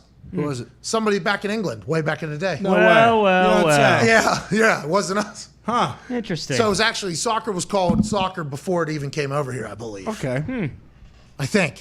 I think. I'm not 100% sure Sounds about right. that. It's tough to get into, though, whenever that type of shit happens. Let's talk a little bit about the NFL. Aaron Rodgers, mandatory minicamp, AJ. There we go. How about it? He didn't want to get fined a certain amount of money. Who knows what it is? He told us during the draft spectacular he'd be there for the mandatory minicamp. He's going to take his time figuring himself out, making sure he gets himself right. He had to win a match, obviously. His arms look like Tom Brady's here, but he appeared to be in incredible shape at the match. What do you think's happening at this mandatory minicamp for Aaron Rodgers? And were you surprised by this, AJ Hawk? Well, didn't he tell us that he's going back for minicamp? Yes, but it was breaking. Somebody used it as breaking news this morning. That's right. You know what my question would be? I know a lot of what coaches had done in the past. This is pre-COVID and everything. I don't know if you experienced this or not. I think at least 2 or 3 times our mini camp, because we got so much work done in OTAs, we would do maybe one day of mini camp, and then they would call off the last 2 days or so, or even the last day. I wonder if they had that scheduled. Now Aaron's there. Okay, we gotta make the best of it, get all the reps. All right. So I wonder if all the guys got to stay an extra day and a half because Aaron came back. Who's the rookie wide receiver, Christian? Christian Watson. All right, Christian. This is what the wide receiver coach is telling Christian. Who's the wide receiver coach? Do we know? Fuck it. Christian? I don't know. Yeah, I don't know. Hey, when Aaron gets here, okay, remember what we worked on. Okay? This is what the wide receiver coach is telling Christian. Please fucking God, when you run that, stick it. That's what this is for all those coaches, I bet. You know, because Aaron's coming in. He knows exactly how the play's supposed to be. He probably helped design it alongside LaFleur. This has been LaFleur and the coach's time to get the young guys up to like where they're at, a judgment almost before training camp on how much they know, how much they don't know. Remember, these OTAs, they walk on it. No ball is allowed on the field for like 2 weeks. You're not allowed to have a jog in your step. Like there's no pep in your step allowed. It has to be an actual walkthrough. Offense is only with offense. Then you do another meeting, and then there's a little bit of a ramp-up period where you're allowed to jog at this particular point. Then a ball is allowed to be in there. So it is like Green Bay Packers offense 101. Then Green Bay Packers offense 101.1. Then Green Bay Packers off, and then now minicamp happens. I would assume that the coaches were just hoping to God that their coaching was good enough for Aaron to come in and be like, great work. You know what I'm saying? That's something they're actually thinking about, I bet. You would imagine, you would think those coaches, running the receivers, tight ends, even the running backs, whoever, like anyone on the offense, you want your position to be squared away when the big guy gets back in town and gets under center. Imagine Aaron going in there, making a check or whatever, the running back not knowing what the fuck to do. What the fuck? This guy out here. How is this guy? Aaron doesn't even look at the player. He just looks at his coach. Do we not teach him? What? When is this? Next week? This is over. And then they're done. And then they leave in a day and a half, and that coach has to sit there for the next 6 weeks. Oh, man. Listen, sending text messages to that guy. Did you see the look I got because you didn't line up next to him in that pistol? That's a real thing. Like, training camp, I remember, who's that dude from Buffalo? He was part of a 30 for 30, J-Mac, the kid that came in and shot and lit up for like 30 points. Yeah. Mm-hmm. You remember him? He was Buffalo High School equipment manager for his basketball team. Then senior night, he got to go in, J-Mac, and he put up 30. He just got in fuego from 3-point. He became friends with like Tony Dungy through an event. So then he was at our training camp for like the first couple of years I was there. And he had this electrifying Peyton Manning impression. Electrifying Peyton Manning impression. It was awesome. And one of the things that was in his impression was like, come over here, Austin, basically, which was Austin Collie. And it was Peyton just disappointed with Austin, like throughout training camp. Yeah. Like, now you're fucking over here. Dude. Like, all right, you're over here. That's probably what this mini camp is right now with Aaron and everybody. Welcome back. He's not the only quarterback, by the way, that is showing up at OTAs for the first time now, although it'll be chatted about more than anybody else. Kyler Murray's back in the building. Lamar Jackson, we assume he's going to be in there for the mandatory stuff. Tom Brady's going to be there for the mandatory stuff. Now football feels like it's even closer than ever. Here we go. Connor, how many days are we? 94 days, Pat. We're right there. Here we go. How many days until camp opens? Come on, Connor. Fucking get with There's it. quick math. I think What it's is it? 30. How many days is it before then? 17 days is the team? I don't know. When is the Hall of Fame game? August 4th. Yeah, like 2 months. Yeah, but So they probably all. like 7 or 10 before that. Yeah, but every team has a certain amount of days they're allowed before the game, right? That's why the Hall of Fame game stinks, because that game is extended. Your days are extended 3 days before everybody else. Well, and first-year head coaches, don't those teams A week earlier, Yeah, I so think, like to the OTAs. Raiders, That's Miami. OTAs. Yeah, Yeah, not okay, camp. okay. Yeah, that's. I don't think because that's a whole new thing. Well, didn't they want to make like the first day of camp like a Midnight Madness type thing? Wasn't that a conversation last year? I don't know. It wouldn't be for the Thursday night game though. It would be Okay. for everybody on Sunday, right?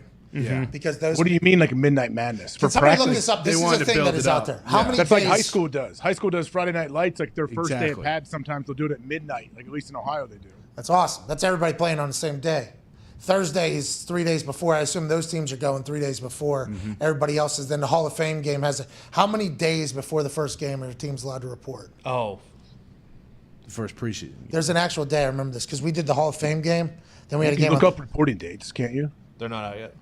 Oh, I guess. but we can do the math right now. I mean, we can figure Yeah. this Just out. look at last year's. So We had Hall of Fame game, Thanksgiving Day game, Christmas Eve game, New Year's Day game, same season. I retired after that. I retired after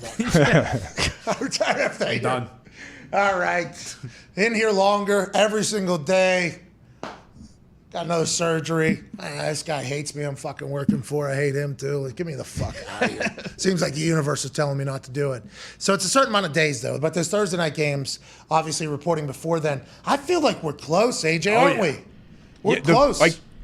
Mandatory minicamp crept up on me. I feel like, it does. It has seemed like this offseason has at times to drag along. But now that they're going to mandatory minicamp, I'm like, okay, like as far as in a player's mind, you're like, all right, the countdown pretty much begins right after this. Yeah, you got to be in shape now. Like now you got to get into, a little bit of shape. You're going back. Like, hey, I'm going back. I'm not going back for OTAs. I'm going back to strap it up and crack skulls for 7 months. Well, yeah, and then, this mandatory OTAs thing, the mandatory minicamp, this was a conversation Aaron Rodgers had coming out of the COVID, and I don't think he was the only one. Without the mandatory minicamp and then a month off and then training camp, so you go from OTAs, which is walk, kind of go. Then you go into mandatory minicamp, which is, a little bit more high impact. And then you're off for a month and a half. And then you go back into training camp, and it's just, here we are, we're way back in there. A lot of the older guys, I think, said their bodies, don't react necessarily well to the month and a half off after going full go and then down and then back up. That's why the COVID ramp up where they extended training camp, 3 weeks? OTAs was right into training camps, and then training camp went into the season. You heard a lot of the older players say, we like this a lot more. They're talking about this, what's happening right now. How many days is this, 3 days? Usually I think you have 3 practice days. I thought it was during a weekend. This one's happening on Monday, Tuesday, Wednesday. I think wasn't it always a weekend? I don't know. When I first got in the league, I think it was on the weekend, and then it kind of changed. Just moved to regular weeks. It doesn't matter. I think I went, because it was always a short week, Monday, Tuesday, Wednesday, and then the coach sometimes would let you go Tuesday after practice, no meetings or whatever, and you get a full day and a half extra. That'd be awesome. We had Chuck cut off the last day of minicamp one time because we had 99.9% attendance through voluntary minicamp, OTAs and everything. And then mandatory minicamp, the only person we were waiting on was hurt and couldn't do anything. So Chuck was like, all right, the only reason why we were going to do this was for this guy. This guy can't even run right now, so we were out of here. That's why you just got to hope everybody shows up in health, in good shape. Aaron looked good at the He match. did. Oh, yeah. He did. He looked absolutely Is he throwing a yoked. rock at this thing? Does he normally throw the ball around at mandatory minicamp or not? I think so, but it's been a couple years since he's been there, I feel like. So Is he going to throw at this, AJ? I would imagine with a bunch of new guys. I don't know. You think he flew back into town to sit there and just do handoffs? Yeah, you don't probably think he's gonna not. throw? But didn't you say he never throws the ball in the offseason?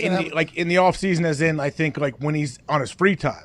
When he goes back to Green Bay, I don't think he ever sits there and has non-throwing days. Maybe during camp he does. Are those guys fucking wheeling out the net? Are we That's about to what get a net shot out of Hopefully. Aaron? Is that happening Probably this doing that afternoon? right now. Tim Odie's probably wheeling that sucker right there and doing a little dance when he drains his first one. Everybody, keep your eyes peeled for a ball traveling 50 to 60 yards into a net that is the size of a basketball hoop. That's right. He with sees no that. backboard. No. Oh, I can't wait. Yeah. It's coming. I'm excited now. I can't wait. That's what training camp becomes basically with him. It's like, how many balls can he throw in the nets from how far away? And then last year is Jordan Love going to attempt to throw a football in the same net? No, he is not. Well, they did him dirty very early last year where he rolled out and, missed the entire target. And then we didn't see a whole lot of Jordan Love clips for the rest of the. Which reminds us, let's make sure these social media teams are attempting to make the players that they represent look as good as possible. Please. Obviously, there's the Miami Dolphins Tua situation, which Peter King has elaborated on with some Pro Football Focus stats and everything like that. That was a full conversation. Tua has answered, and they put out another video in which he looks. He did a Chip Diamond right here in his press conference, which I absolutely love. Then Denver Broncos put out the behind the scenes of the. Sweet. Yeah. Agreed. Yeah. Agreed. Everybody thinks it's awesome. That's why we talked about it. That's why it's getting quoted in articles, and we're getting texts from people around the fucking league talking about it because of how sweet it was. All right, that's obviously something. The NFL, okay, at NFL, Bronco Country, at NFL, okay, the league, the fucking league. Roger Goodell. Yes. That's right. Posted something this weekend about what they did to the rookies at this rookie showcase. that every rookie is kind of forced to go to, and they just achieve their dream. I'm in the NFL. Now somebody who's acting as if they are the NFL says, hey, let me take a photo of you. Then it turns out it's a video, so everybody just looks like a bunch of fucking slapdicks standing there, you know what I mean? But the way it was worded from the NFL account, I asked these players to stand here for a photo and didn't tell them it was a video just to see how long they would stand for. Well, you're the fucking NFL. Jesus. Yeah. These dudes are going to stand forever. They're at your fucking showcase. I don't love this whole anything is content these days, making some people potentially look like, shit or a stooge. I don't love it, AJ. I do not love it. I mean, I don't get. So this is like their attempt at being very funny. I don't know. Look, some of them are still posing, and the way it was set up was. I mean, they're lucky these guys have good personalities, and they mean well, and they're excited to be there. Like, this is dumb. Well, they just kept going. It's like, all right, NFL, no fucking shit. You don't understand the power you wield when you say we are the NFL. They'll do whatever you want. Whatever you want. They're putting on the first time. Yes, the first time in their life they're wearing their NFL uniform, their dream. They're going to stand there for 3 days if you tell them. Whatever the fuck you look, they're dressing up in the middle of a stadium, traveled to do this in their full gear, doing whatever. Matt Corral looked super cool in the video, as did Aiden Hutchinson. His head looked gigantic. That guy needs a triple XL helmet, I bet. Aiden Hutchinson. He's going to bring the wood. But they would stand there forever, NFL social media person. Which then leads me to this one. A Madden. Oh, man. Oh, boy. Jesus. All right, Madden social team put out a 420p update of what the next Madden is going to look like. And they were like, oh, look at this. Obviously, immediately buried. This had to be a new social person that has never worked with Madden before and didn't understand all of the things that are said about Madden. I used to watch my brother and his friends play Madden. This looks like the same game they played like 15 years ago. Super Nintendo. It looks like on Super Nintendo back when I played. Yeah, so obviously Connor texted me. It's a good cut. It is great. That's actually new. Use your hard cut. So no big deal. It's a good cut. It gets you out of there. That's a 360 cut you're able to do. But it looks the exact same or whatever, and a couple missed tackles, which people would say isn't very realistic. But Connor texted me immediately and goes, we need Charles Davis on the show this week so we can ask him about this new video. It's like, because some social member decided to post a clip of this, Charles Davis has to get buried for it? I don't think so, Connor. No, I don't want to bury Charles Davis, but I want to ask, like, who's the dipshit who thought he reinvented the wheel and just put out the same exact game that they've been doing for the last 5 years? This is the social media degree problem. Yes. We are currently in the middle of it. And this sounds like we would never be the people that would call it out because we are internet people, but I think that's why we are calling it out. Like, hey, not everything has to be content. Like, you don't have to bury people for your content. You can do it in a different fashion. This is your fault, Foxy. Fox. Oh, hey, actually, I had the opportunity to get a social media degree. I said, no. That has to be absolutely pointless. And to this day, I'm pretty proud of that. Well, hey, way to go. Hey, nice job, Foxy. What do? You good at running Twitter? Yeah, you got a good feel for things that are happening? How does someone teach you that? How? Yeah. It's tough to teach, like, awareness. That's kind of what you're teaching. That's the NFL one, posting that and being yeah, we did Wait, it. and then with on the thing, I wait for it. Okay, let me wait for it. And then he says, oh, is this a video? Oh, okay. And then somebody put in there, I think it was another account, like, got him? Like, no shit. You're the fucking NFL. You're dealing with the best athletes on world, and that's what you come up with. Like, you could do some awesome stuff. Very true. I mean, which they're trying, though. Hey, maybe at least they tried. They did the cry face. That's what doesn't make sense. The cry face is filter. Cool. Yeah, that's layers. Cry face, good feel. Good feel for what's going on. Followed it up with. What do they do? Like, they just put the cry face filter on the people. They put your face after Connor called you fat. I didn't do that, though. Right. So. Exactly. On everybody's. No, we got to the bottom of that. That's the new filter. That was you two. Did you two actually apologize yet? Well, Tony actually already said this in the first hour. It was. Yeah, he took a weekend to think about it. And while you were fucking up there on a fake lake. No. Yeah. In an all black suit. That's right. Outdoor wedding. Middle of the summer. That's right. Diggs was thinking about it, and he was like, he did call me that fat. fucking guy was the Well, actually, no, I brought up AQ Shipley. Then we got to the bottom of it that AQ Shipley was actually being a dirtbag. Said that, you're not even doing shrugs, right? And, on Friday, Diggs did say that both of you owe an apology. And it sounds like you guys didn't apologize. I never said that. You kind of did. You did. It started a full thing. Verbatim. Yeah, but I never said I wanted an apology. Well, kind of. It was in the conversation. Just like he said, in the vein of broken down bodies, there was an apology conversation that was happening where you pointed blame at me. Because I respect and you guys. I don't respect anyone who apologizes for anything. The person... Is Respect. that a Dwayne Johnson shirt? Project Rock, dude. Get with it. He was Look fucking. at you, Diggs. Except for the NFL, they should apologize because this is going to lead to hazing. If they think we could haze at the highest level, kids are going to be getting fucking swirlies and This is the Will Smith effect. Yeah. There you go. Joining us now is a man who would never haze anybody. No. All he does is create good content. This man has won a fucking Emmy before. Holy shit. Fresh out of Sean McVay's wedding this weekend. Congrats to the Lovebirds. Yeah. Boy McVay. Mr. and Mrs. McVay. I was going to take a guess at what her name was. And you saw my brain go. You can do it. Give it a shot. No, Give it a you shot. have no idea. forget it. I have no clue. But anyways, congrats to the McVays. This man was in attendance. He won an Emmy. He's going to weddings. Now he's joining us. We're so thankful. Ladies and gentlemen, Peter Schrager. Veronica and Sean McVay tied the knot this weekend, huh, Schrags? How was it? You nailed it. It was incredible. You would have enjoyed my seat in this thing. So I go, and Kyle Brandt joked that I almost pulled the move from The Graduate and bang on the window like, no, because I didn't want anyone to marry Sean other than myself. But he ends up marrying a woman named Veronica, who's lovely. It's kind of been crappy for them that last 3 times they were supposed to have this wedding. It was postponed because of COVID. So here we are, and we finally have this wedding, and it was great. But I'm like in the catbird seat. It was a who's who in the NFL, and my table was a hilarious one. It's Kingsbury and his date, and me and my wife, Erica. And then you have Colt McCoy and his wife, who are awesome, sitting at the table also. Colt was with Washington Redskins when Sean was coaching there, and they knew each other. But it's like LaFleur, Staley, O'Connell, you name it. It was a coaching convention, but also the players all were there. The rule was from him, captains only. So there was like a hard cutoff. So it couldn't have been the whole team. So Donald, Cup, Stafford, Jordan Fuller, and then a bunch of old players that I love. Like Eric Weddle was in the house. Loved partying with Weddle. He was awesome. Connor Barwin, good dudes. It was a great night. But you would have liked it because Kingsbury and I were just soaking in tequila, just commenting on everything going on in the room and kind of watching it all go down. And you would have enjoyed the commentary because a lot was going down. It was fun. It was great. How cool did Cliff Kingsbury look, by the way? I saw that. He looks like he's James Bond, and I noticed he doesn't open his mouth when he smiles. Doesn't smile. Yeah, Doesn't smile. He kind of grins a little bit, but he looks so fucking cool all the time. Is that what everybody says at the coaching convention, that wedding that was? Is it like, wow, Cliff, why do you look cool all the time? Is that how everybody talks to him?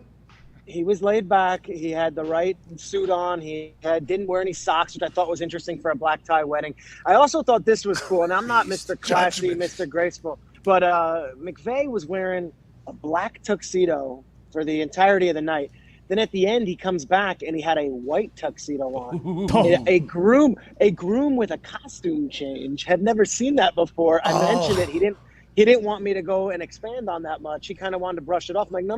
Hollywood. Is that? And he says, yeah, I got another tuxedo for the second half of the night. I go, pretty cool. Wow. Pretty cool. Wow. That's what happens when you win a Super Bowl in L.A. Costume changes at the wedding. Also, 3 delays because of COVID wedding. He had a lot of costumes picked out throughout. Yeah. Get a chance to use both of them. Go ahead, AJ. Striggs, how long did the party go? Did you close it down? And who was with you, maybe? I did. I was one of the last ones on the dance floor because there was some delicious desserts going down, and I was not denying that. But I was on the dance floor for most of it. I'll tell you, Raheem Morris was the star of the dance floor. He's their defensive coordinator, but he's obviously been the coach of the Buccaneers. This guy would not get off the dance floor, encouraging everyone to get on. I don't think LaFleur stepped foot on the dance floor. I was kind of disappointed. I was talking to people like, does LaFleur not dance? They're like, no, he's kind of a laid-back guy. He's not a big dancer. A little discouraged by that. Maybe you could talk to Rodgers. What's up with that? But, yeah, the dance floor was going, I'd say, until about 1 a.m. And then there was an after party that I could not make. I was not a part of that. But I was there on the dance floor for most of it. Was Beyonce playing at the after party? She might have been. I didn't get that invite. I was only there for the initial part. But there was a good crew. I mean, Al Michaels was in the house. I mean, I don't know Al Michaels. That's pretty cool. He was there. I was talking to him for a little bit. And, of course, a lot of the Rams staffers, their front office guys, their owner. It was a cool night. And she was cool, and her friends and her bridesmaids and her side of the family. I don't know any of those folks, but they were incredible and brought the energy. So an amazing wedding. I'll tell you this, just watching how Stafford hangs with McVay and how Donald was in a good place with everybody. I don't know. It seems like the Rams, they're in a pretty cool spot. They feel pretty good about each other. I don't think they're going anywhere anytime soon. Well, congrats to everybody. It sounds like a fantastic weekend out there. Was it in Los Angeles? Yeah, of course. In Los Angeles and Beverly Hills. I got there on a Thursday night, but I made sure Friday morning to sit in the sun and come in glowing. I had like the most impeccable tan going, and then it turned to sunburn. And it wasn't so great when I got dressed for the evening. Yeah, So, that happens to me too. Yeah. Don't worry about it. You had color. That's all that matters. You didn't look like an out-of-towner. You looked fantastic. Let's talk about LaFleur. How boozed up was he? Okay, mandatory minicamp. Yeah. Everybody talking about Aaron, not being at the voluntary OTAs. Head coach is out there boozing with fucking Raheem Morris and the boys. That's a good point. Okay, until 1 a.m. at least in L.A., just 2 days before mandatory minicamp. What is this, Sean McVay trying to take down every team in the NFL, having these right before mandatory minicamps? It's funny you say that because LaFleur, there's a Friday night event. LaFleur wasn't there. I was like, well, that's kind of messed up. I know they're very good friends. And he's like, we had practice yesterday, bro. Like, we actually had practice on Friday, and I took a flight, and I'm like, a private flight? And LaFleur's like, no, Joe Barry, defensive coordinator, we connected through Detroit to be here, so he should be happy I'm here. I'm like, okay, I get it. What is LaFleur They're doing? in a great place. They're in a great place. Matt. And they were like, talking about these two new defensive rookies. This Wyatt and this Walker that they got, and their initial thoughts on them. So I didn't get into the weeds, but I'll tell you this: LaFleur has spoken with Rodgers in recent weeks because he said he had just spoken to him. They're in great place, and Rodgers is fired up. LaFleur's fired up. I think they're kind of thriving on the fact that everyone thinks that this team can't do anything without Devontae Adams. We'll see. Do you think every single coach is happy with their rookie class from OTAs at that wedding? And if they weren't, would they tell everybody that they're happy with their rookie class at this wedding through OTAs? Yeah. It's funny. Like, everyone was very positive. Brandon Staley, all of this stuff off the record, of course, but it was like, we got this great new first-round pick. He comes in, he wants to play foot. And I'm like, I'm waiting for one of these guys to be like, We our fucking GM missed. fucked it up. We missed. Our GM fucked it up. Like this guy walked in the room and he sucks. Like, that hasn't happened yet, though. I'm waiting. I've been doing this a long time. I haven't gotten that in June yet. By August, I'll know. But by June, no. Everyone's the best thing ever. That's awesome. Striggs, is it ever hard from your perspective when you're trying to talk to different front offices and coaches on who may have the power to make that final pick? I know some head coaches have more power than others when it comes to drafting players and bringing them in. Like, is that something are they pretty open about that? After the fact, like years after, they'll say, like, for example, you'll get one where it's like, a superstar comes into the league and the coach on the back end is like, yeah, we could have had him, but the GM wanted this guy, and usually that coach is no longer coaching there. But for the most part, there's no value in telling me that, like, hey, we wanted him, but the other guy wanted him, because not only do you not want that dirty laundry out there, but AJ, the last thing you want is to be like, yeah, but I wanted him, but I wanted him ends up sucking, and it's the guy the GM took that was actually better off anyway.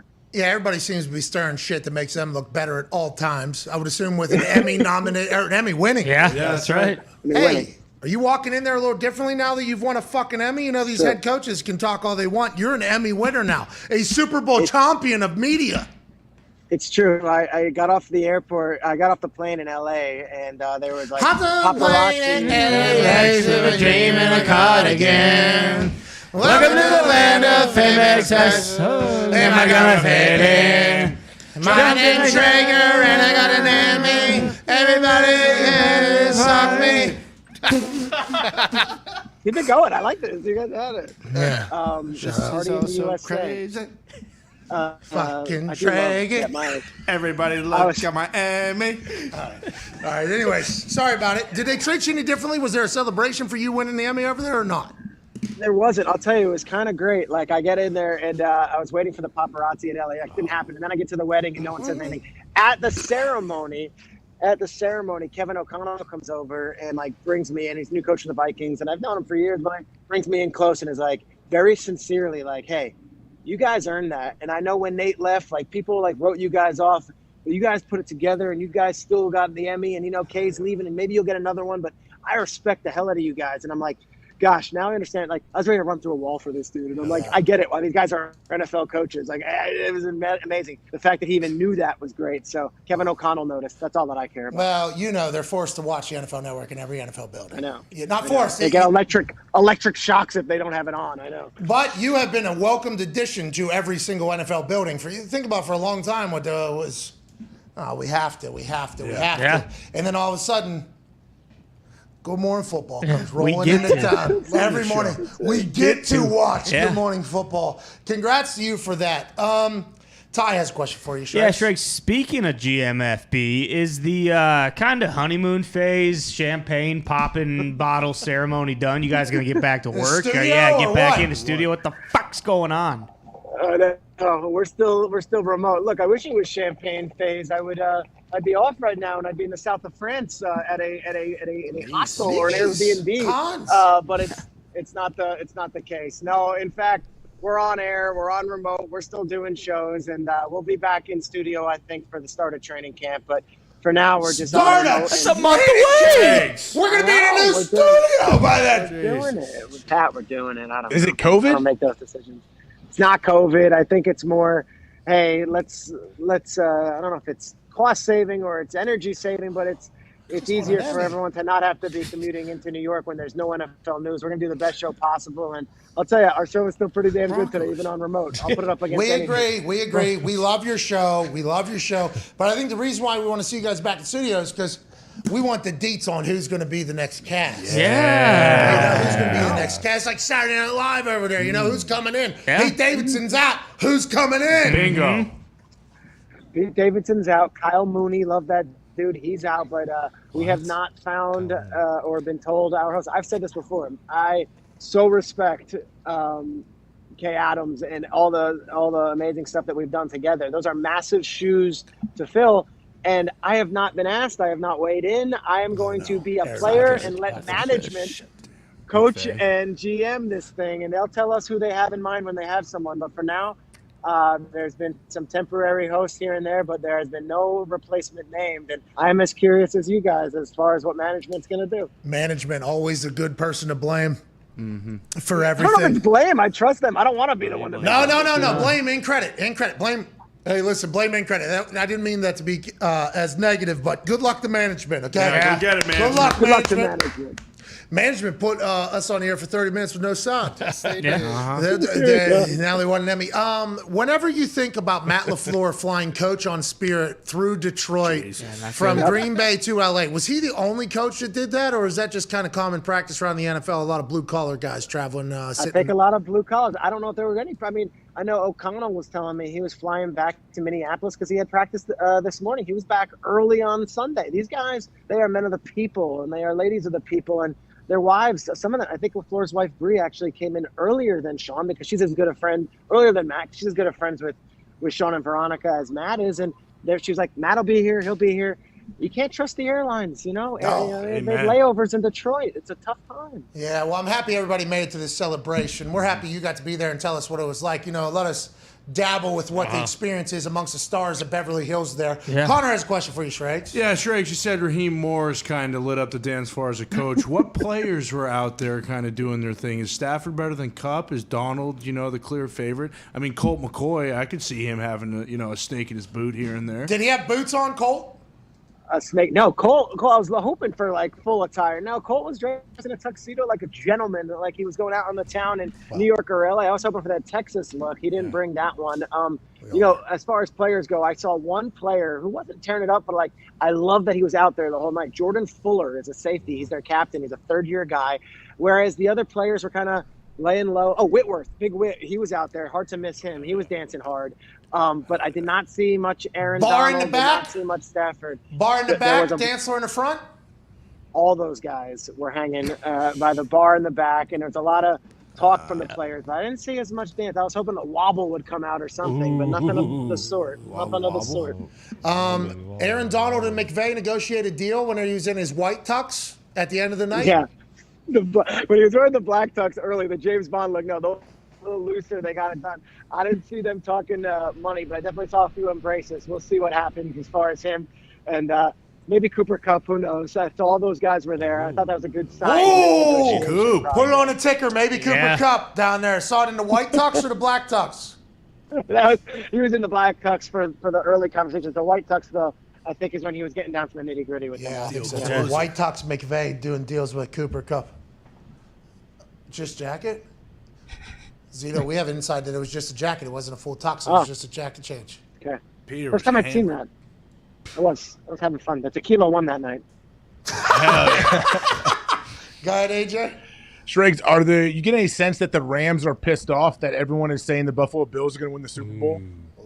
I don't think it's just the Rams. I think you go down to like Kansas City. I think Well, you were go just down with to the Rams. Tampa. I don't think they're concerned too much about that stuff. I think they're in their honeymoon phase too. But I'm talking nationally, like as far as like the weeks and the months of the offseason, it has not been a Rams offseason as far as when we talk about these teams. It has been more about Josh Allen and the Bills and what they've got going for them and how it's going to be that way. Like, I did a whole thing about how I thought Josh Allen had more pressure than anybody because of all the expectations. And I got a text from someone in Cincinnati, like, did we not go to the Super Bowl? Did we not, do what we did? Like, are we not building an indoor facility? Yeah. Are we not actually building an indoor facility? Like, it's hilarious that all these other teams are being overlooked because of what the Bills did in a loss in the divisional round. So I think that's a talking point. And if I know those Buffalo guys at all, they enjoy the target on their back. It's just unfortunate that they don't have the skins on the wall to say that we've done it. They did some kind of like done it based on expectations, but I'd be shocked if Josh Allen, when the season starts, is not like #1 for MVP, and if the Bills aren't the top team as far as like who's going to win the Super Bowl as far as odds go. And you had your FanDuel odds maker on. I'd be curious to see come August if the Bills are the team that everyone's saying still. And there you go, Bills. Look at the Rams all the way 4th. It's kind of crazy, isn't it? Yes, it is. Well, we don't know what's happening with Aaron Donald, obviously best player in football. You alluded to a Cooper Kupp deal potentially happening. The Chiefs and Bucks. The Bucks have Tom Brady back, and they weren't even in Tom Brady's top 5 weapons in the NFC team. That's right. Chris Godwin, Mike Evans. Everybody's alluding to Gronk going back there. Got Rojo? No more Rojo. He's gone, but No, Lenny's back. Rojo's gone. I think. Yeah. Lenny's back. Giovanni Bernard, I believe, is back. Where's OJ? He's in Buffalo. Yeah. They went and got Akeem Hicks. I like Akeem Hicks. Yeah. What's that mean for Sue, Shregs? I don't know about Sue's future in Tampa. I would love to see them come to like a 1-year deal for something, but I'm not sure when they signed Hicks. I'm not sure there's enough. Did Cliff get enough boozed left. up? Did Cliff get boozed up at all? Where's he at? He was back by the bar, I assume, the whole time. Good lean, good shoulder lean, good elbow lean. Yeah, Cliff was not doing the Macarena with me. I'll tell you, he's a little too cool for that. He was hanging, he was drinking, and I know they've got practice this morning in 110-degree heat. I'd love to see what he's sweating out this morning because I can't imagine doing that after the night we had. Great song. Think about that thing catching Oh, fire. I know. I know. Huge hit. A huge hit. Still goes. Still goes. Did you talk to him about Kyler at all? Feels like that's no worries for anybody. They'll figure it out. That's what he said all along. Like, it'll figure itself out. He loves Kyler, and Colt McCoy's sitting at my table. He loves Kyler. Kyler's not going anywhere, I hope. Hey, Macarena. What's going on, Kyler? Hey, Macarena. Yes. Shrek, you're the best, dude. We appreciate you. Thank your wife, Erica, for allowing some time with us on a regular basis. We know you work hard. We can't wait to see you back in the studio. Ladies and gentlemen, friend of the show, Peter Schrager. Thank you, brother. All right, let's get to a break. Schrager's trying to get some news while doing the Macarena is a lot of fun to think about. It is, isn't it? Isn't it? Watching you try to recreate it is even more fun. Well, because you got to turn left there. Oh, yeah. Cliff was to his right. That's a shame. Yeah. Really wish you would have been. What'd you say? Hold on. Like 35 more seconds. Hey, Cliff, what's up? What a wedding that had to be. Kevin O'Connell, Matt LaFleur, Raheem Morris, Cliff Kingsbury, Staley. Brandon Staley. Big wit out there. He's got the towel for sure. He's Yeah. got a towel with him at all times. Captains only. Captains only. Kind of a shot. What's up? Yeah, I picked who was captains too. So these are the people I wanted to be. Weddle getting out there. Yeah. How about that? Good for him. Just ripping it. Colt McCoy not in boots. Kind of a buzzkill. Yeah, what's that bit. about? Back in 4 minutes with some phone calls and some more news around the internet. This is the Pat McAfee Show on Monday, June 6th. Everybody say thanks to Shregs for his service. Thank you, Shregs. Thank See you, guys Shregs. before.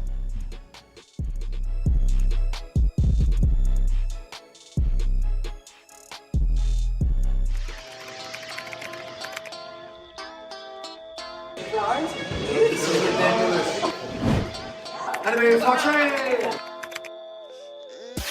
Danger zone. This is fucking you. No texting or talking policy. That was fucking awesome, huh? That was crazy, bro. Diggs, your thoughts? Expectations weren't high enough. 99% of bullshit. It should have been 100. Best movie I've ever seen, and it's not even fucking close. All right, TC never disappoint. Great last 15 minutes, but looks like I'm gonna have to absolutely murder this movie today. Sorry. If everybody is telling me to do something, there is about 100% chance I'm not going to do it. I am so incredibly thankful I went and saw that. Hell yeah. Hey. Hell yeah. This thing was fucking awesome. I'm not a big Tom Cruise guy. What a fucking animal this guy is. That's why he's the best, because he is a certified maniac. Like, he is a psychopath. That was fucking awesome to watch. Boston Connor, your thoughts? I couldn't agree to disagree more with Tony, because I do not think it was 100%. I'm sorry, everyone loved this fucking movie.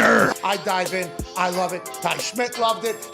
Diggs loved it. Boston Connor said, I liked it.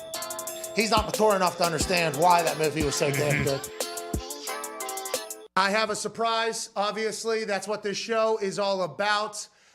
We have boots on the ground in Cleveland, who I assume knew this was going to happen all along. Ladies and gentlemen, live from Cleveland, Mr. Jason Glazer. Your thoughts on Kyle Pitts to Atlanta, fine sir? Oh, there's a delay. Well, first and foremost, Pat, I'd like to say, hey, listen, thanks for having me. Cleveland is beautiful this time of year. Granted, it does smell like a mixture of poop and diarrhea and sewage. Jesus. It doesn't smell great down here. Jesus. But I'll tell you what, 27 years in this thing, I fucking live for the draft. Love being down here. Love being into Cleveland. But yeah, Kyle Pitts, listen.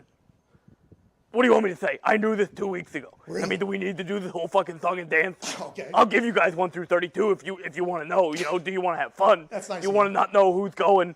But yeah, I had this 2 weeks ago. You know what I'm wondering is if the guy you had in your studio, Mad Mel Kiper, I know that sorry son of a bitch didn't have this 2 weeks ago. Mike's not plugged in. Yes, I did. Yes, I did. I actually just No, you explained didn't. it. No, you didn't. Yes, I did. No, you didn't. Yes, No, I you did. didn't. No, you Yes, I didn't. did. No, I you had didn't. this. I did. Yeah, I no, did. no, you I didn't. did. You I didn't. had this. I I did. had You it. didn't. Trust me. Can You I didn't. talk for Christ's sake? Okay, fine, yeah. Can Go I ahead. talk? Okay, Go ahead. yeah. Like I said, Kyle Pitts, No, you didn't. unbelievable talent. No, you didn't. You didn't fucking Yes, have I it. No, you did. didn't. You You're a said sad sack of shit, Jason. Kiper. I know it. I looked at your mock draft.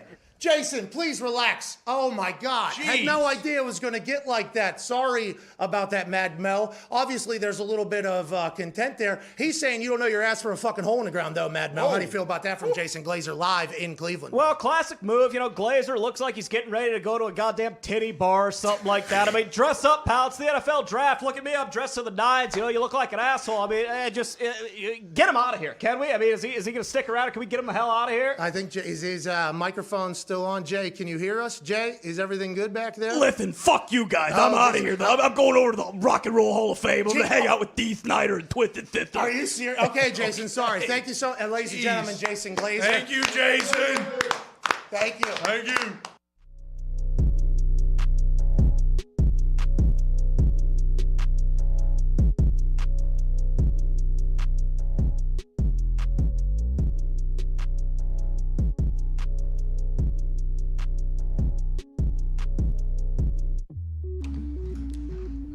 Welcome back to the show. CFO Phil, the one with the selection for the 15% off today at store.patmcafeeshow.com. Laugh more, hate less, work hard, cash checks.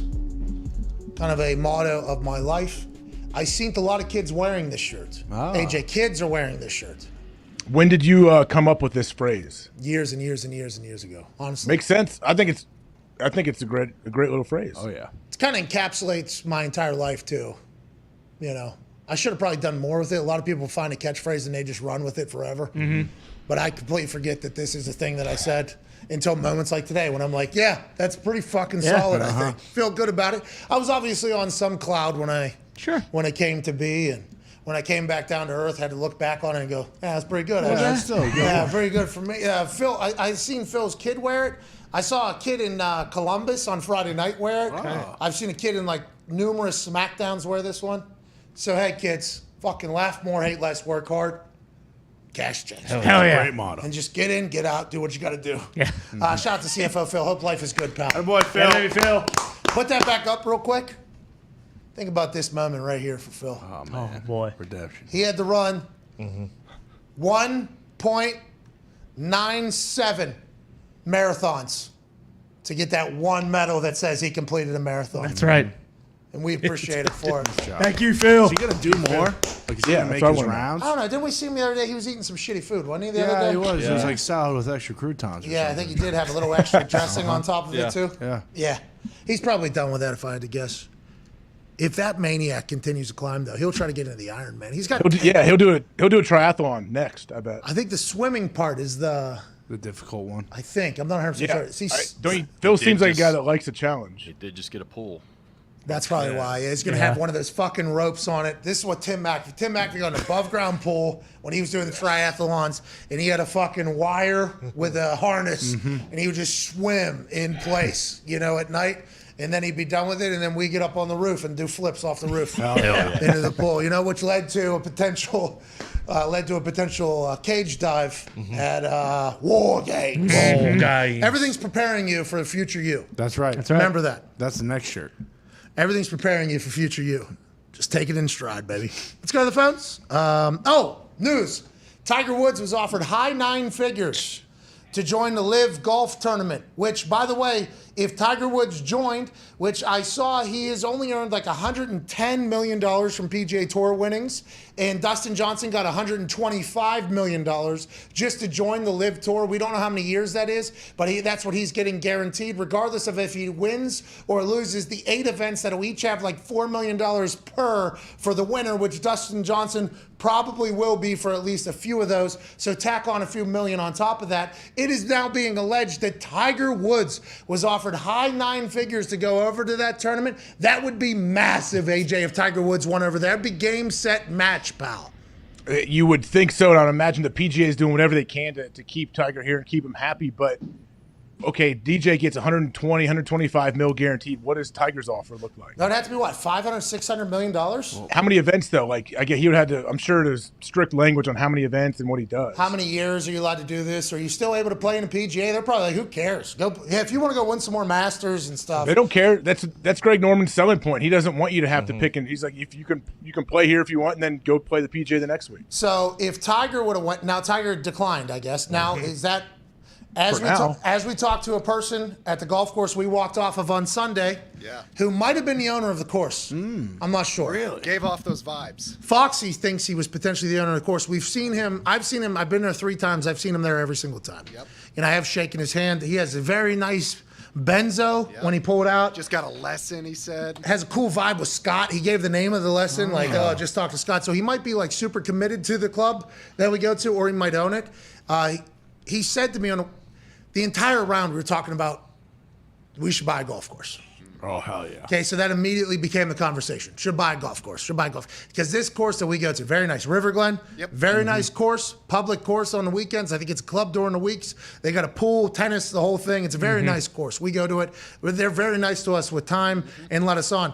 But we're not the only ones. It's not because of who we are that they let us on. They let everybody on that course. Yes. That course had more people on it than any other course in the history of courses. I mean, you're talking every single tee box you're waiting, every shot you're waiting. It's a shotgun start for the entirety of the day because of how nice of a course it is. It's that nice of a course. So the whole conversation starts while you're waiting on a tee box for like, I don't know what, 10 to 12 minutes while you're just sitting there waiting for something to happen. You're like, should just buy a course. We buy a course, then it's not a big deal. Then you start running like, how do you make this a business? Oh, well, if we have one event, one big event each year at this course, and we happen to know people like Nick's dad is a concrete paisan expert. CFO Phil's dad has been pitching to do my landscaping forever. Tim McAfee is basically a handyman that'll do whatever. That's right. We have the people that we could just put into place and say, hey, need this course to be available for us during golf season when we want to come out. And we'd like to have a massive event where we're giving away $5-10 million to the winner or whatever once a year. Then it becomes a business plan. So we start talking, going to buy a fucking course. And then the next tee box, you're there 15 minutes. It's like, definitely buying a fucking course. Like, going to do this is awesome. We're going to make it a business venture as well. We're going to have these events. We got the right people to make it all together. Then as we're walking out, this guy that we've seen every single time. He comes up, he goes, "Hey, you've been playing here so much, you're going to buy the place." And, sir, is this place for sale? And then he walks off, right? He walks off. So we go try to order some burgers. There's no burgers done. Another 7 minutes. I keep the money. We don't want the burgers. We'll see you later. We leave. As we're walking up there, he's in the parking lot, and Foxy goes, "Hey, were you serious about this place being for sale? By the way, perfect location to the Thunderdome, to where everybody lives. Gorgeous. Great course. Are you serious it's for sale?" And he goes, No, it's not. Well, everything's for sale, I guess, he says on the way back. And then I'm like getting in my car, and I'm like, wait a minute. Are you the fucking guy? What is that number? What's the range of what it could be? Exactly. Well, I almost said it, but I didn't want to like, well, what's the number then? Like in the middle of a fucking parking lot to this random guy that I've seen, but I've never met him before. So like it really got the wheels turning. Almost bought a golf course on Saturday. I think that would have potentially happened right there. But the community would have been pissed. Because first thing we would have done is shut it the fuck down. Nobody can come on this course ever again. And we'd be the worst people on earth if we were to do that. And that's on me. I should have asked him how much it was, because I'm really the one gassing you up to buy a golf course because I just want to play. How awesome would that be? Be the coolest thing ever. Game changer. We'd let people in, of course. Yeah. Like once a week. Maybe, yeah. Oh, on Saturdays, you just let people play from like 7 a.m. to 11 a.m. Boom. And That'll then keep them happy. After that, hey, sorry. Sorry about it. Sorry. You got all booked today. Have you ever seen green carts, fairway carts, tee box carts, entire course? Unbelievable. That's kind of my golf life, because I play in these outings for charities. Yeah, so that's 7-hour rounds. That's unbelievable. It's irresponsible for the golf course, to be honest. Whoa! We don't have that many golf Whoa! Fuck. But we don't mind it because we're just hanging out. Yeah, well, I think that's. But they're private during the week and then public on the weekend. Oh, hit the break probably. There's different memberships. Like 20 The break seconds. was 20 seconds ago. Yeah, good. That was a John I've never Hamm heard cock that. in the cockpit. You hear me? That was a John Hamm cock in the cockpit type pop out of you. I'm not gonna lie. I watched that clip a few times and I was laughing harder watching it. I don't know why. Real self pop out. I had a whole movie in my head. I already was laying out the whole story. You're the best. So it was great having you in here. Yeah. It's fun being there. Believe me. Changed Yeah. Gotta buy a golf course though. I think about it. And that one. Wait, it really has it's a country club though. It has a pool and all that stuff. Oh yeah. It's definitely a How are country you gonna club. How are you gonna make this thing not just be an absolute drain of money? Well, Hold on. there's a lot of those. There's a lot that goes on. Yeah, but everything is preparing you for the future you. That's right. Yeah. And when I bought this wrestling ring, everybody said waste of a couple $1,000. Mm-hmm. Then what? I don't know. WrestleMania. You tell me. Huh? What if I buy this golf course and then $20 million Yeah. from AJ Hawk? Because it'd be nice to be able to get out there and get some rounds in. You know, so That will help. That would help, I guess. Like, give you a little bit of the 80 to 90 mil that you lose owning this course for 20 years. 80 to 90 million. How much is? I mean, if you got to just upkeep on the pool and all that stuff, if you're going to keep that going. I don't think the pool. Pool might be closed. Pool might be a skate park. Yeah. But yeah, well, you're right. I mean, this is just brainstorming. These people are going to hate us, by the way. These people that go, there's people that just live at River Glen. I think Well, they're going to look too, and they're seeing nobody is ever on this course. Every once in a while, they'll see Evie, Tim McAfee, and then they're going to talk to you like, oh, I haven't been out there in 19 months, actually. Papa Main's going out there on his thing, though. You're not allowed, of course. We'd have to put a fence up around everything. Oh, yeah. Yeah. So maybe not that course, but for instance, we are in the business of buying a golf course. So if you are within 20 minutes of where I live, please let me know. Yeah. How far about, is Steve's Pete's course? place? Yeah. We're not buying Steve's course. Too far. Really? Too far. Steve's Or, course. or get some land. Get some land and build your own. Well, we had that thought for a couple holes too. A 9-hole. You could build a 9-hole course for yourself. This all feels like a waste of money in the end, but A 9-hole. Just setting you up for the future. Actually, you only need a 3-hole course. That's what I said, Tony. 1 par 3, 1 par 4, 1 par 5. and then just change the pin and the tee box. Yeah, every day. You get fucking Pete Dye to design all three of them. Well, you don't even So Jim Irsay did. Get Tiger to do it. You could pay Tiger to come design it. All right. Sure. Go ahead. You don't even like playing more than 3 or 4, right? Holes? Yeah. On the back nine. I like 12 holes. That's where you find me. You can find me at 12 holes. That is a good point, though. You got a 3, 4, 5. You just play that 4 times, and look at us. Yeah. Put a couple different tee boxes out there. You'll do it twice in 20 years.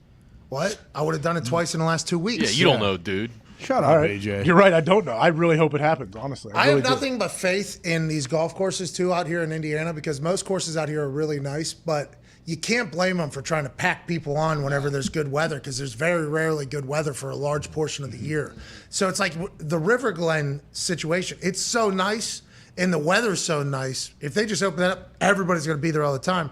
I enjoyed the hell out of it, but we should think about at least buying a course in the next year. Yeah, and when we played too, the first time you played there was the race day, so there was Wide no one, open. Yeah, there was It no was the one best. Yeah, I told you guys though, it's never like that. Yeah. Like typically when you go out there, it is like that. Like they book a lot of tee times when it's nice out. Well, congrats to them. They keep the place nice. They do. The game's getting better. Played with the Miz on Saturday, and He looks like a real golfer. I watched his swing. Like he looks legit. does he?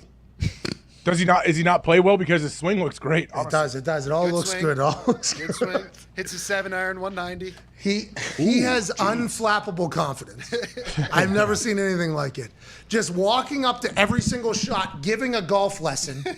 Okay, it's in a second cut here. Got to hit it a little bit. Got to be a little bit more firm with my wrists. Move it back in my stance because it's going to come out a little bit thick. It's not going to have as much roll. Aim a little shorter. Practice swing. Shoulder to shoulder. Practice swing. Then he steps up. It might go where he thinks it's supposed to go. If it doesn't go where it's supposed to go, the next shot. All right, we are in the middle of the fairway here. Seems like the sun is coming at a little bit of a sharp angle. The grass is growing towards me. Got to hit a little bit more firm. Boom. All right, next shot. On every shot, he knows exactly what he's supposed to do and how he's supposed to do it. His golf IQ, I feel like, very, very high. Confidence, very, very high.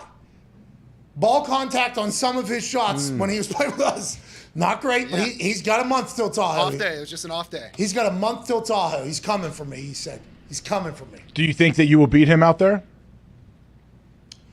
AJ, yes. Yes. If what's he shoot? I don't know. I only saw him play 9 holes. It was His awesome. swing looks great, regardless. His swing looks really good. There needs to be more Miz in our world, I think, is what I learned from golfing with him for 9 holes. It was so much fun. He was fucking hilarious. He killed it. I talked to people at SmackDown. He said he killed it too. I believe it was like a non-televised part too. Yeah, he was in the dark match afterwards. He is fucking electrifying. Season premiere, too, double premiere of Miz and Mrs. tonight after Monday Night Raw on USA. Okay. Yes. Going to be worth a watch. If Miz is mic'd up, I'll watch. The Pat McAfee Show. There'll be no rules for our guests, for us, for the things we can talk about. Speaking his mind I've never had a problem expressing my opinions or my thoughts or anything like that. while being relatable. I haven't had that manufactured fake-ass celebrity that a lot of people have whenever they go on those big networks. I've had a chance to really build my crew, build my following, build my audience. And ridiculous. What am I supposed to do? So I'm supposed to look at something that I can definitely afford and say, nah. Is that what I'm supposed to do? The Pat What the fuck are McAfee you Show doing? starts in 3, 2, 1. Welcome back to that show. Hour 3 on this glorious Monday, June 6, 2022. Also D-Day. That's right. Everybody think about the badasses out there. And we'll get back to talking dumbass shit about sports. Oh, I yeah. left, you're right. AJ Hawk, how you doing, AJ? I'm doing great. Good to be here. Good to see you as well. Hey, that sports clip, AJ Hawk, 0 fade to long hair, looks great today. Yes, it does. Got a nice little cut yesterday. I needed it. Yeah, it looks great. I can tell. You're glowing. And guess what? We're only like 2 AJ Hawk sports clips, non-MVP haircuts away from the season starting. No big deal. No big deal. Keep your eyes on the cranium of this man. That'll tell you like a sand in the hourglass Bingo. how close we are to the NFL season. Thank you for doing that, AJ Hawk. Thank you. Maybe I might be 3 cuts away. I think it grows pretty quick. It grows too quick on the side. Some cut, 3 cuts. Okay. AJ Hawk, Sports Clips. How you doing? AJ, also thank you for earning and winning somebody $1,000 on Twitter the other day. Unreal. So what would have happened if I missed that shot? Nobody gets any money? Nobody gets any money. We would have just left, walked out in the car, probably fell asleep because there's no electricity. Instead, you make a shot with terrible banana fingers. Oh, brutal. First time shooting it with great form, good flow, splash, pick up bag, walk off. Somebody wins $1,000. Electricity is at an all-time high. What a magical end, AJ. What an absolutely magical end to your stay here at the office. Yeah, I mean, Evie honestly took me by surprise. I was talking about your sweet leg press that I told you have a hack squat on there that you don't even know about. So this is all. No, I do know about that. Obviously, I seen the hack squat, but you get in the rock and, I mean, splash, dude. First try. Walk off, doesn't say bye to anybody. Yeah. Nope. That's unbelievable, AJ. We had to get you back to SmackDown. Well, you're damn right. Had to get you back to Columbus, which we almost didn't get. Right, Gosh. you almost passed out and died on the trip back home. I haven't felt that bad in a long time. What was that from? Was that from the turb? Well, when we took off, it was pretty bumpy a little bit, and then it was a quick flight. We're coming down; it's pretty bumpy for the last 15 or so, and I just start sweating profusely. I was close, I I could puke most likely. Well, hey, no, I didn't though. It was nice to see you struggle like that, because I actually felt pretty good. It made me It happens feel. all the time for me on flights, believe me. Well, that's what I'm saying. That's every week I do that. I hop in one of those planes and get that every single week almost. It is no fun at all. Back whenever the weather was changing. We'd fly into the Northeast, up there with the ocean. It was just Northeast show after Northeast show after Northeast show. And coming into landing, it was just me grabbing the seats with my body down and just being like, just get me on the goddamn ground, please. And then as soon as we get to the ground, you wipe the sweat off, you swallow the puke, then you tell the pilots, thank you so much. Yeah. Appreciate it. Thank you so much for keeping me alive, and then you get out of there. It makes everything much more convenient, but it was nice to see you battle a little bit because adversity builds champions. Hell yeah. Doesn't it, AJ? Absolutely. It's great to have a little adversity in your day when you're doing that. And then it takes a couple hours until you actually feel normal again. too. Yeah, at least an hour or two. Yeah, going to meetings. It's a whole thing. But Columbus was fantastic. Did you go to the Memorial this weekend at all? I was unable to attend any of the Memorial, but I know our guy Billy Horschel won. I am sure. Hey, baby, Billy! Oh! Bill. Ty? What? Ty. Have you reached out to him yet? No, can't reach out to the guy. I'm blocked because he's a fucking soft I know people ass. try to get him to unblock you. He's a what? He's a bitch-made cat, dog. Hey, I started Unblock me and I'll say, hey, congrats. You look great out there. I watched, Last Chance U, Indy this weekend. Yep. Okay. First time I watched a couple episodes. Coach JB's in. He is that show. Oh, Yes. I'd assume those seasons were the best ones they've ever made of that Last Chance U. First two, very good as well. Very similar kind of Buddy coach. Stevens. Yeah.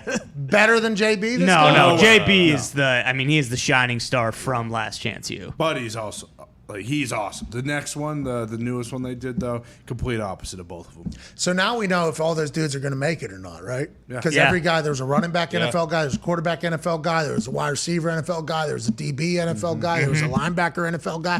This is a fucking NFL guy right here. Just can't get right. Now we find probably not most of those guys. Yeah, do. many of them Couple know. of them. Some of them. Yeah. It was nice what JB was doing. I feel like JB was actually turning around lives. Oh though. yeah, one of them Yeah. got signed by the Falcons. One of them had a tryout last year with the Raiders, and then obviously one of them was Jermaine Johnson. His Let's first go, JB. Go, JB. No big deal. It was. I'd never watched it before. I'd only seen clips of him motivating people and giving speeches and stuff. It was nice to see the background story of Independence, Kansas. Yeah. That small town, man, they took it right on the shins. The Yeah, new they world. did. Neowalla. Did Ah. you make the Neowalla? No way. It's like Halloween, the big parade in town. Everyone's jacked up about it. He was doing press conferences as a JUCO coach to the local people.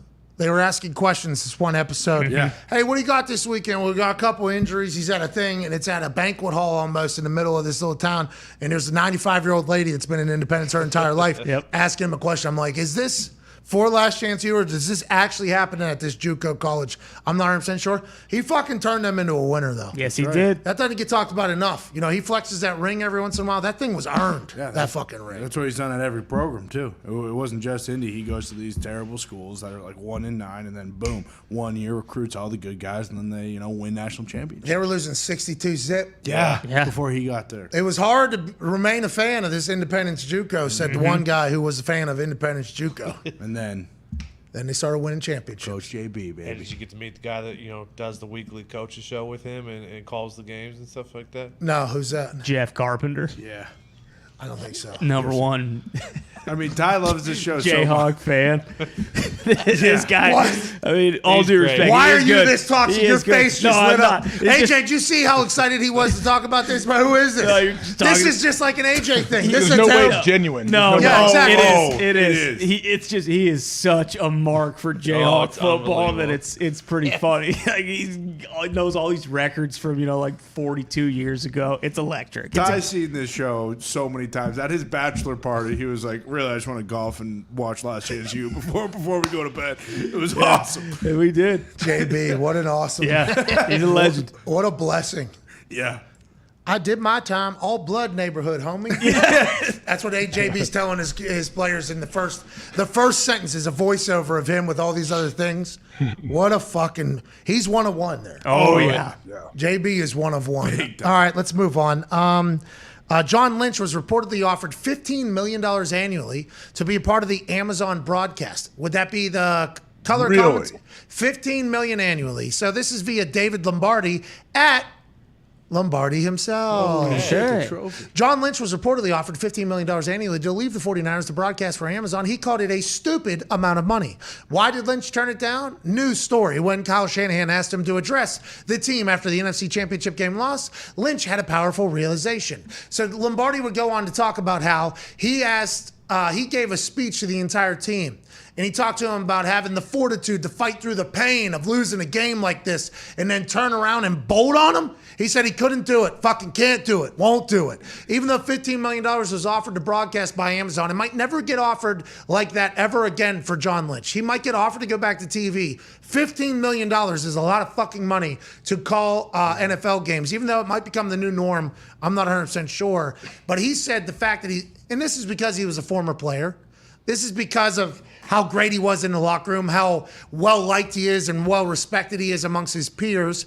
He went up there and gave them a speech about how this is just going to add character, and those who kind of tuck their tail now, bunch of, this isn't what we're made of. We're here to fight through this and get better on the other side. And then 2 days later, it'll be like, you guys are going to fight through on the other side. I'm going to go take $15 million. I like that. I respected that. I mean, hindsight, we'll see how it works out. That team's been very good. They got a new quarterback coming in there now, and Jimmy G has been excused from the mandatory minicamp to continue to rehab his shoulder. So it looks like he is 100% done with the Niners if that is happening with the mandatory minicamps.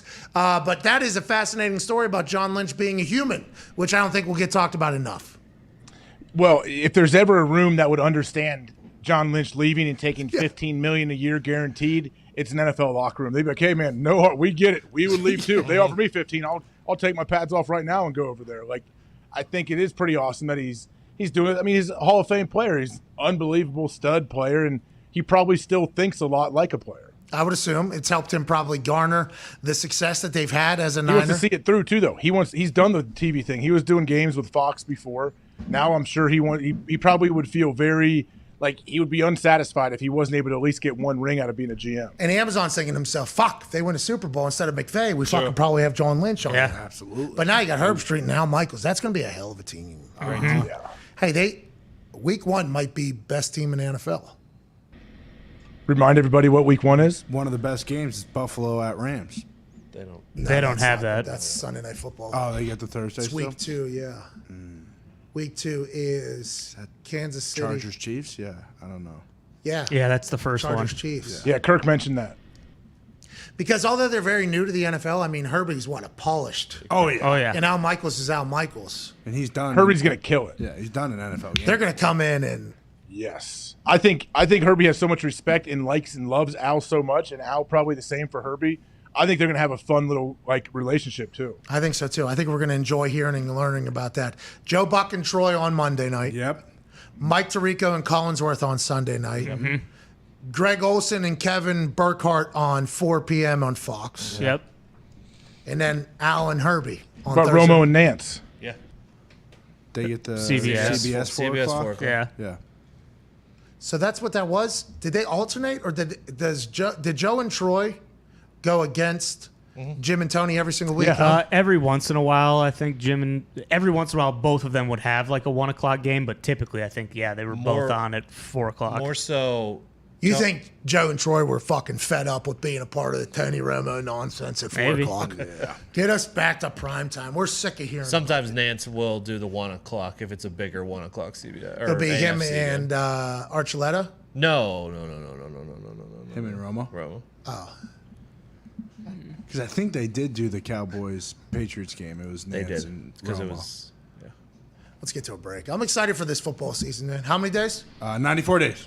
In 3 AJ Hawk haircuts. Sport clips. Yeah. I actually did the math. That's 30.75 days. for a haircut. Okay. Thanks for the math. Yeah, maybe 4. Once a month. Really? What is It it? just grows too fast. The side grows way too fast.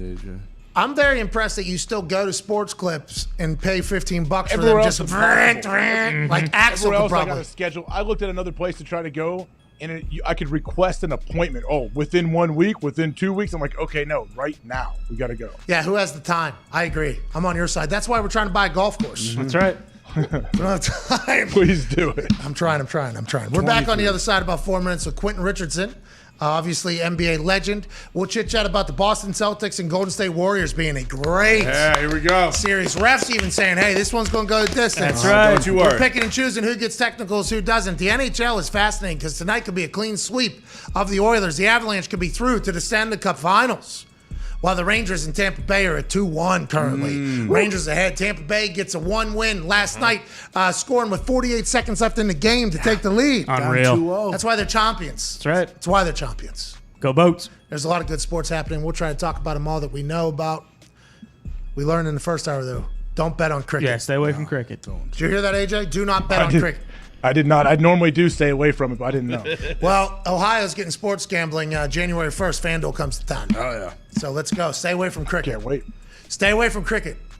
They play it in a lot of these parks that my kid plays baseball at. If you can bet on those ones, do it. But the professional ones that are on FanDuel, don't bet on them. No way. John Sheeran, who always plays like kind of coy and sly, was like, yeah, we got pretty sharp numbers on the cricket thing. If you want to come dabble with us, come on in or whatever. Because Ty's been dabbling in the cricket gambling. He's been losing. Yeah. What are you going to So do? they have an advantage. You're saying was a the layup. book has an advantage in cricket? Yes, FanDuel has an advantage in cricket. Unless you fucking know the sport, which nobody does that bets with FanDuel. No. Okay? They know what's going on. They can. It feels like he thought we could walk you into bets, basically, with the way we set things up. Oh, this is plus 190. Look at this. You'll love it. You'll love this. This will be great. And then, bang, see ya. It's like ping pong was doing to me. Korean baseball was doing to me, too. Were you ever thinking about making a bet on cricket? I almost did this morning. I didn't know it was happening. Ty actually, as he was asking a question, looked at me and said, by the way, this is happening in the morning now when you wake up if you want to insert this instead of the ping pong tournament. Basically, is what he said. Pretty much. Because there ain't nothing like waking up, going on there, seeing a couple live things that you know nothing about, and just being like, how's the day going to go? Let's see, plus 130. Let's go ahead and hit this thing. Then take a shit, take a shower, and you lost. Bam. Yeah, the problem with cricket is, though, you make that bet this morning and you're going to have to wait till about Thursday morning for the result. That's what I heard. It's a long game. Slow game. Not as long and slow as a 98-minute affair, though. They had an illegal amount of subs, and there was 3 shots on goal for one team and like 1 on the other, 0-0. Can't have it again. Road to Qatar seemed to get a little snoozy yesterday. Yeah. We're back on the other side with NBA great Quentin Richardson, host of the Knuckleheads podcast. See you then.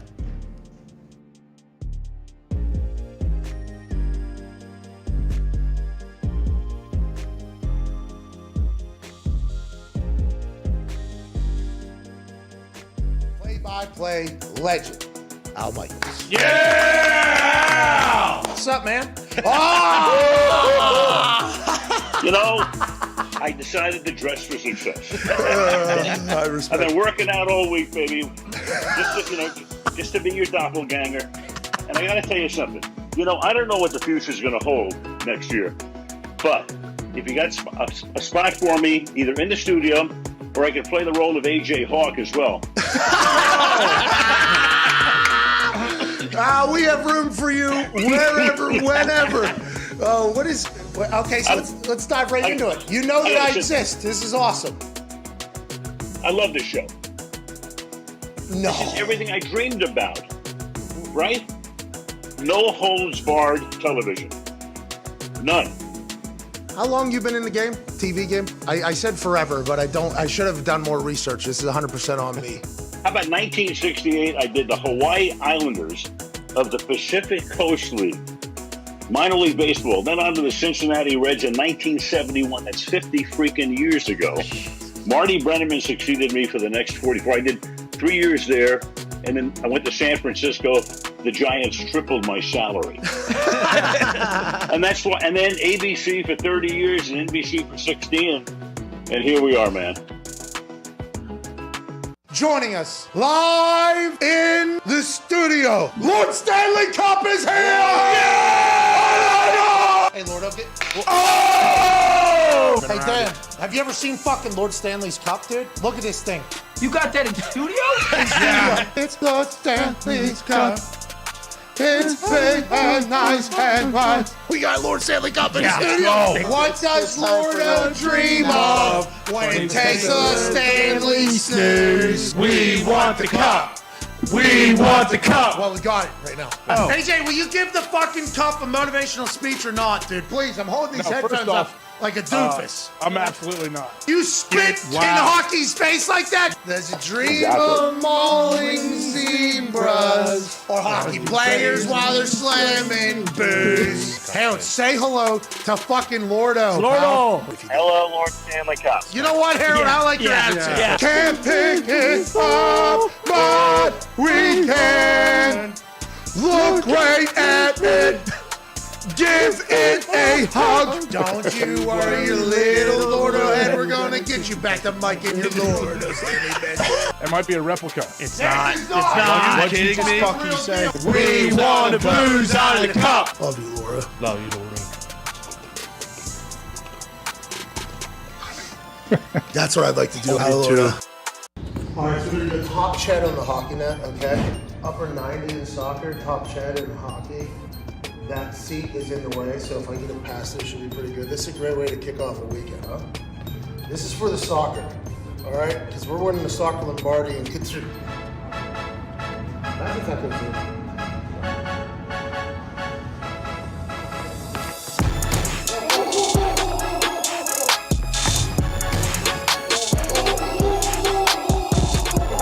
What, dude? What? Have a great weekend, man.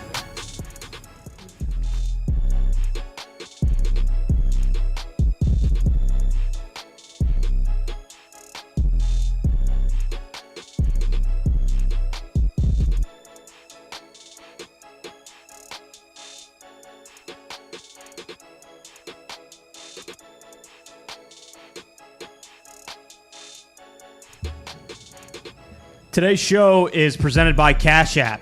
Cash App is the only finance app that you need. It is the easiest way to send money to your buddies, and you can buy pieces of Bitcoin or stocks with as little as $1. Whoa. Whoa. Also, keep an eye out for another Winner Wednesday this week with the winners of last week's giveaways. If you aren't on Cash App yet, go use code McAfee for $15 as soon as you sign up. That's code McAfee for a free $15. Terms and conditions do apply. Now, you do have to have a cash tag to win one of our giveaways, in which there are many. Congrats to all the winners that have been announced. And can't wait to see who wins $1,000 from this guy getting buckets the other day. That's right. In the office. I think no, buddy. Are you in there? Oh, no. Oh, shit. Bad news. What happened? It's probably our fault, if I had to guess. My God. Way to go, AJ.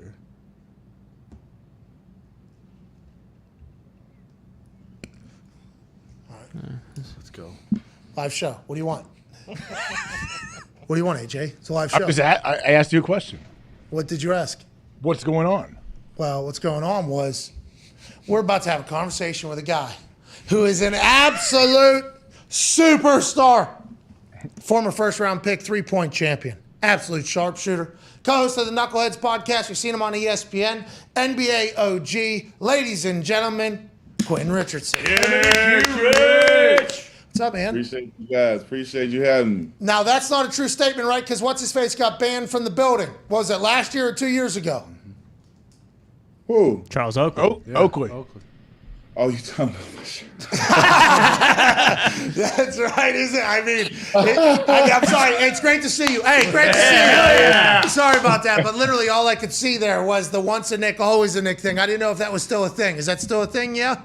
Yeah, man, that's true. That's always true. Once a Nick, always a Nick. Yes. I Okay. forget I had your shirt on. I'm tripping. My bad. No. It's awesome. Thank you for joining us. I know you're, especially with the NBA Finals and playoffs, you've been all over the place, crushing for everybody. So congrats on a hell of a playoff run, by the way. Including here. Yeah, we appreciate you. Let's talk about last night. I think the conversation we wanted to have early about it was basically Van Gundy and Steve Javi, whoever's Disney, ESPN, or ABC's ref expert talking about the potential second technical that Draymond Green could have received, but he didn't receive. And then Steve Javie gets on there and he says, well, when you look at the time, it's the finals, game 2, the score. Why would you want Draymond to get ejected after that after getting a tech? Which, by the way, all sounds great, but I think a lot of people took that and were like, see, refs pick and choose when they're going to do what they're going to do. Is that always going to be a conversation around the NBA, and how do players deal with that type of stuff? I think we as players, we've known that. We know which referees, how they call games. I mean, the smart players know these things. They know, we first, the referees by name. That's one of the first things that your OGs and your vets tell you when you get in the league. You learn the referees by name, and you talk to them and speak to them when you at the beginning of the games and things like that. But I mean, over time, you kind of get a feel for the different referees, how they call things, how they call, as far as techs and physicality. You get a feel for that as players. So whenever you hear a guy say that they're picking and choosing basically when things happen, like everybody just knows in the playoffs it's a different breed of basketball than during the regular season, and especially in the finals, the refs are just going to be a little bit more loose until they're not, by the way. Until they're not, right? I think it's a situation where you obviously, I think, first of all, if you're being honest here, what happened, I think it should have been a technical. Okay. I love Draymond, and I know that that's how he plays, and I respect the way he plays, and I respect what he brings to the table. And by the way, I think him playing that way is what gave them that game last night. He came in there and he put his fingerprints all over that game. I don't care what any statistics say about him. The way he played, the mentality, the way he told that line and possibly could have won over. But my thing is that even that being his identity, he's smart enough to know, and he's smart enough to know that he's cost his team in the finals before by being, eliminated or pulled from action and stuff like that. So, I mean, just that one situation with Jaylen Brown where it was the pushing and shoving and that little bit, when you have a technical, he has to be smarter than that, because I don't think he gets that whistle if they're in Boston and the crowd is booing and reacting. He may not get that same call. Rich, when you're watching Steph play, like when I watch him play, I hear all the commentators and everyone talk about how much attention he draws, how much like the defenders have to always be aware, and we know Steph never stops moving. Is that real, or is that overblown? Like how much attention really defenses have to pay to Steph? No, that's a real thing. I mean, I think the biggest thing you can look at is look at how much he's worked on his body. I mean, he came in, he was a skinny little guy, getting bumped and knocked around. I mean, if you really see him in person, he's gotten bigger, like noticeably bigger, stronger, bigger arms, and like his conditioning is second to none. He flies around, running around the court the whole game. Like that's what makes him so deadly as a shooter, is that there's never been somebody who can shoot the ball as great as he can off the dribble, but then you can take the ball out of his hand and he turns into a Ray Allen or a Rip Hamilton type, running off screens, Reggie Miller type stuff, going and stopping. And so, I mean, he can do it in so many different ways. And by the way, that's incredibly hard to defend. As a defender, to have to run around and chase him, that ain't easy. So he has a whole nother career waiting for him, basically, right? As Ray Allen? I mean, I think that's the uniqueness. That's what makes him so unique, and that puts him at the top of the shooters list of all time. I mean, he does it on every level. He can, from shooting free throws to shooting threes to shooting almost half-court threes to shooting off the dribble to not having the ball to being able to run and literally become a Ray Allen or a Reggie Miller type player. He can do that. He can run off screens. He can do all those different things, but then he can also drive to the hole and shoot the mid-range. He can shoot. He can get to the hole and finish through contact. So that's what makes Steph, as special as he is. What was it, the end of the first maybe? Or the end of the – I think it was the end of the first when he just went behind his back like 4 or 5 times and then had like a little mid-range off the glass with a half a second. It's like, holy – this dude's maybe one – now, where do you rank him as point guard? Because, this entire – you don't have to give a top whatever, but he's one of the top point guards in the game as well, right? Like his handles are among the top in the game, I'd assume, right? Him and Kyrie. Absolutely. He's right up there with the best of them. Obviously, I think Kyrie, is pretty much considered the best. But, Steph he's no slouch whatsoever. He's right up there with the best of them, handling the ball and being creative and doing all the things, making people fall and, making people look silly out there. So, yeah, he got all of that. Now, obviously, the refs are going to make this go to 7. right? The refs feels like they're going to make it go to 7. I mean, you can't say that. Maybe you can. I'm not 100% sure. But outside looking in, that's how we view it. I feel like, especially with the Tim Donaghy situation, then last night happening, and it's like, oh, okay, so these refs will be like, seems like we can keep this thing kind of in there. They were able to win by 20 plus. 19. But. Yeah, not 19. Sorry, but it was the last shot, I guess. They're able to win by 20 without Clay even playing basketball well at all. He's number 2 for them. Now, Poole's a guy. Wiggins is a guy. Obviously, Draymond's his thing. Are the Warriors going to win this? Or are the Celtics more set up, you think, with the entirety of the way their team plays? Listen, I don't know. I don't know yet. I'm definitely looking at it going back and forth, going 7-game series, and then 7-game, anything could happen. I think all bets are off when you get to game 7. You got to throw everything out the window. But I literally, me and D Miles, we were just going back and forth, but I don't know who's going to win. I would like now, being that I have a personal connection with Jason Tatum, that's like our little bro. We got the same age, and I known his dad. I played against his dad in college. We grew up kind of playing against each other, know each other. Larry Hughes, the Godfather. We all like family. So I have in my heart, I want Tatum to win, but I can't say that I have a great feel for which team is going to prevail, because I think it's going to be back and forth to the 7th game. Guy Connor? Yeah, Q Rich. Ime Udoka got a technical foul yesterday during the game. How rare is that? Because he really doesn't ever do that. And also, Tatum and Brown are playing unbelievable, but you can't really rely on Horford to score 26 points every game. Or a shot. Yeah, or shoot the goddamn ball. Yeah, how do you think they actually make it all the way? Like, is Tatum and Jaylen Brown going to have to score 80 points combined every game? I mean, I've said that from the outset of this series. I said that I do believe for Boston to have a legitimate chance to win this, that Tatum and Brown are going to have to be outstanding. And that I still believe it. I still believe they're going to have to score between 25 and 30 each, like somewhere between each of them scoring between 25 or 30 apiece. So I think they definitely need to do that for them to really be able to get a chance to win this. As far as Ime and that technical, I saw that. I love that technical. I felt like at that moment that he saved Marcus Smart from getting a technical, and that was like something that great coaches do when they see their team or even just trying to inspire his team. But I felt like Marcus Smart, if Ime didn't get that technical, then Marcus Smart might have. Coach Ime, what is he doing that's different than Brad Stevens, right? Because this was just one handover, 1 year, same exact team. Stevens goes into the president's role, I think, or whatever, and then Ime takes over the team. And I know at the beginning of the season, everybody's talking about them not being great because he wanted to institute some defensive shit. Is that what it is? Is it more discipline, more accountability? Is the team just grown? What do you think it is that has separated the Brad Stevens-led Celtics to now the Coach Ime-led Celtics? I think it's a little bit of all of that. I mean, it's difficult sometimes to just give, the new guy all of the credit, although I think Ime has done an outstanding job. But I think, it takes that growth from the players to know that, hey, this wasn't working in the past, and like trying to bite. It was a rough patch in the beginning, but eventually they bought in. So you got to give a team a lot of credit. You got to give Coach Brad Stevens credit for acknowledging that Ime was the person for the job and him being right. But I absolutely think it's the pedigree. I mean, Ime was a player. He was a no nonsense business type player. He handled his business and he was where he's supposed to be. Did things the right way. He played for the Spurs, then he coached under Pop, so he's got that pedigree of discipline and doing things the right way. And I think that now, that they've seen the fruits of his labor. They bought in and they see that he had a great plan and a great strategy, and it's been working for them. And I think he has a great relationship with those players because he's challenged them in the ways that he knows how to as a former player. What about on the other side with Steve Kerr and the Warriors? I've seen a lot of mic'd up behind the scenes stuff, and it's pretty cool to watch how Kerr empowers his guys. If Steph is on a slump or whatever, he pumps them up and lets them know to keep going and keep shooting, whatever. It seems like he kind of breeds confidence in his team. Have you seen that since he's been there?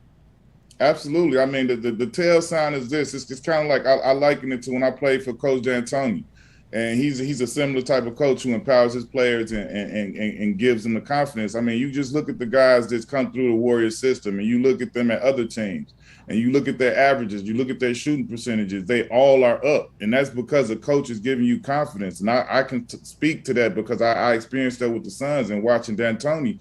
Everybody that comes there, they shoot the ball better because it's something about as a player when you have that freedom to go out and explore your game and you can take different shots and try different things and you're not going to get yanked out of the game or you're not going to have a coach yelling at you, telling you what are you doing and different things like that. And I think Steve does a fine job of like, he says things when things get, too crazy. And you've seen Steve on the sideline get fired up and yell at the guys. But I mean, to a man, he does that when it's necessary. And those guys understand that if he's doing that we really tripping right now. We need to reel it in. So I think that's what makes Steve Kerr really great for them. Pick and choose your times, I think, is more valuable than if you just run it out, all the time. Is that Phil Jackson style? As somebody that's not in the NBA, weeds as much as I probably should be to have this conversation with you because you're incredible. I would like to let you know that. But I watch the games. I get high. I bet on them when I'm in states that are legal, but for both of those things. But I don't know enough. Is Steve Kerr's style more similar to what Phil Jackson's style was? Because I heard he was like big hippie, right? Isn't that guy like big hippie type thing? Is that the similar fashion that Steve coaches by? Because he was on those Bulls teams, obviously. So I never played for Phil, and I never played for Steve. Hey, he's not in Nick anymore, by the way. I don't think. I heard what Stephen A. said. I don't know if that shirt works for him or Charles Oakley. Yeah, I'm not 100% sure, but you go on. Yeah, but I think definitely just from the outside looking in, what I've seen, I think I've even heard Steve mention it in some of his interviews and stuff. But yeah, he takes some of his coaching style from Phil Jackson. I mean, why wouldn't he? He won championships under him, and he's one of the probably the greatest winning coach in NBA history as far as that goes. So I mean, I think he does. I mean, sometimes you'll see, when runs and things are happening, he'll let his team. He won't call that timeout that some coaches will call. He'll let them play through certain things and then weather a storm. So I think he does draw a little bit from Coach Phil Jackson. Are they running that triangle offense? Yep. How much strategy and scheme is there coaching in there? Like every single play, every single quarter? Like when is the real? If you were to take somebody inside an NBA huddle there, how often are coaches like redesigning, scheming, redoing everything like that? I think it's really when the playoffs hit. Like when you got these series and you're in the 7-game series and right now at this point in the season everybody knows everybody's plays. So this is when you have coaches that they save plays and they pull gadget plays out at different points that you might have seen like way back in October or something. What's a gadget play? What's a gadget play that we wouldn't recognize? Like a double screen, a little whoop-de-woo that Steph does. What is a gadget play for somebody that doesn't know basketball? What should we look for? So, for instance, yesterday in a game, I want to say it was the start of the third quarter maybe, Golden State opened up and they ran a post play for Draymond Green. He was on the opposite side of the floor, and as they posted him up, they came on the backside on the opposite side of the floor from him. They were setting what we call a hammer screen, and that's where the guy in the corner, he goes and sets a back screen for the guy that's sitting up on the elbow, which was Andrew Wiggins. And what happens is Wiggins is supposed to come all the way down to the corner, and he's wide open for the corner three. But Draymond turns baseline, and he throws like a hook pass to the baseline to the corner. Oh, yeah. So what happened, Andrew Wiggins stopped and didn't go all the way through to the corner. And so Draymond threw it out of bounds, and it was a turnover. And he was standing there looking at him like, why you stop? So that's called a hammer play. That's a play right there, though. That entire there was one yesterday. I think somebody drove all the way in and then kicked it smart. I think kicked it all the way back, like maybe Jaylen Brown. Oh, yeah, he did that. Yeah, it was a great loop pass he made up top. Well, that was just off of a penetration. He made a great drive. Okay, and I didn't even understand how he saw that. That was just like off just playing basketball. The play that I'm talking about was like straight out of the first quarter. They drew that up coming out of the halftime to play. See, that's so interesting because I've never been in there, so I don't know what is it. You'll see some shit happening off the ball, and it's like, well, it feels like there has to be a rhyme or reason to that. And then every once in a while, go down and it feels like everybody's just standing there. It's like, okay, there has to be a reason for this as well. It's kind of like a pick and choose when you're running your set plays, or is there times or more? Well, it's kind of like sometimes like it's like some teams have plays where it's called like we had called play the game. It's kind of like a structure to the offense, but you just running. You can, you got different cuts and different things that you do off of, but it's not really, it's a set, but it's not really a certain play. So it's like a hammer play is a hammer play. Like a set is kind of like a flow of the game type, deal. And you can flow out of that. But then if they call certain sets, that's when you'll see the guys get into certain areas and then they move in certain times and they doing things and they all on a string together. Those are the plays that's being drawn up. And that's the separation of coaches there, you think, huh? I think so. I think the really great ones are the ones that are able to, in those clutch moments, come out of the ATOs, the after timeout plays. Those are huge. I think those are the coaches that, because like I said, at this point, everybody, we've scouted things to the nauseum. Both teams know everything that the other teams do. So then it comes down to, in those big time moments, who can come up with a play.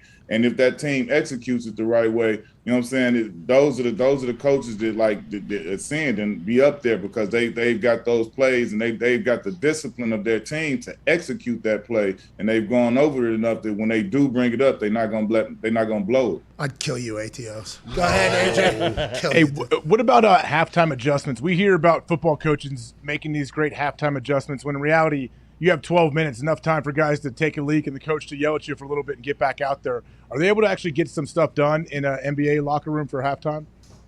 I think so. I think more so, in the NBA, more so than like X's and O's. Sometimes there may be something that's standing out that needs to be fixed. But I think for the most part, those halftime things about coaches getting in there, inspiring the group, however it happens, whether it's yelling, whether it's, inspiring them with whatever, or whether it's a player within that locker room getting up and having enough and inspiring. And those are the things that I've mostly experienced. Go ahead, Ty Schmidt. Q Rich, there was a report from an anonymous NBA executive who basically said that the Nets are kind of done with the Kyrie Irving experience and the Lakers are basically done with the Russell Westbrook experience, and he could see them trying to work out some sort of trade. Do you think that's plausible at all, and would that be the kind of thing that could kind of push the Lakers over? Is it kind of more of the same thing where you're just going to have LeBron and Kyrie Irving potentially and just a bunch of other guys? Like, do you see that actually potentially happening? Is that going to happen? Maybe. Let's go. Reported this morning.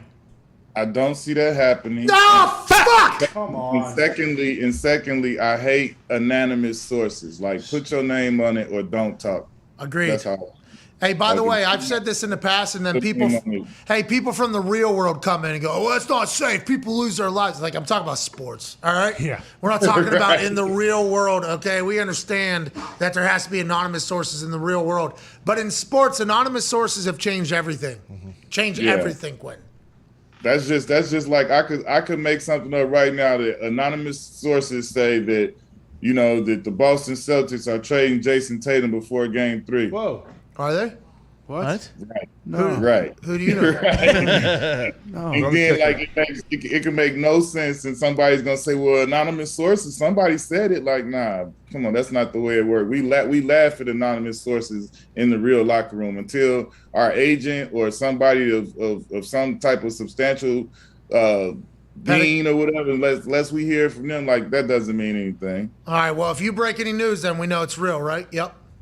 Oh yeah, I put my name on anything I gotta say. Have you ever are you a newsbreaker? Have you ever dabbled in the insider game in the NBA? I tried in the NFL a little, but I don't like the waters. Yeah, I've been in position where I've known some pretty good things, and I just didn't I don't like that position. I don't even want to be that guy. I'm not trying to be, no disrespect to anybody who does that, but I don't want to be that guy. They say it takes a special person to be a coach. I think it takes a special person to be an insider too. Yeah. You're going to take it on the shins. A lot. From a lot of people. And then you got to be mad if you don't get credit for everything you did, and then you're back on the phones immediately after that tweet is sent out looking for the next one. That's a never ending. Next one. That's my thing. I'm not gonna keep chasing it down like that. Like the times I've gotten my little insights because I'm cool with people and we just chopping it up. So I'm not going to betray that anyway. So that's why that's not the move for me. Well, Ian Rappaport told AJ Hawk that you're looking at your friends wrong. Your friends are sources. Whoa. That's what Ian Rappaport said. But that's him. He's an insider. Yeah. He's chasing the ghost at all times.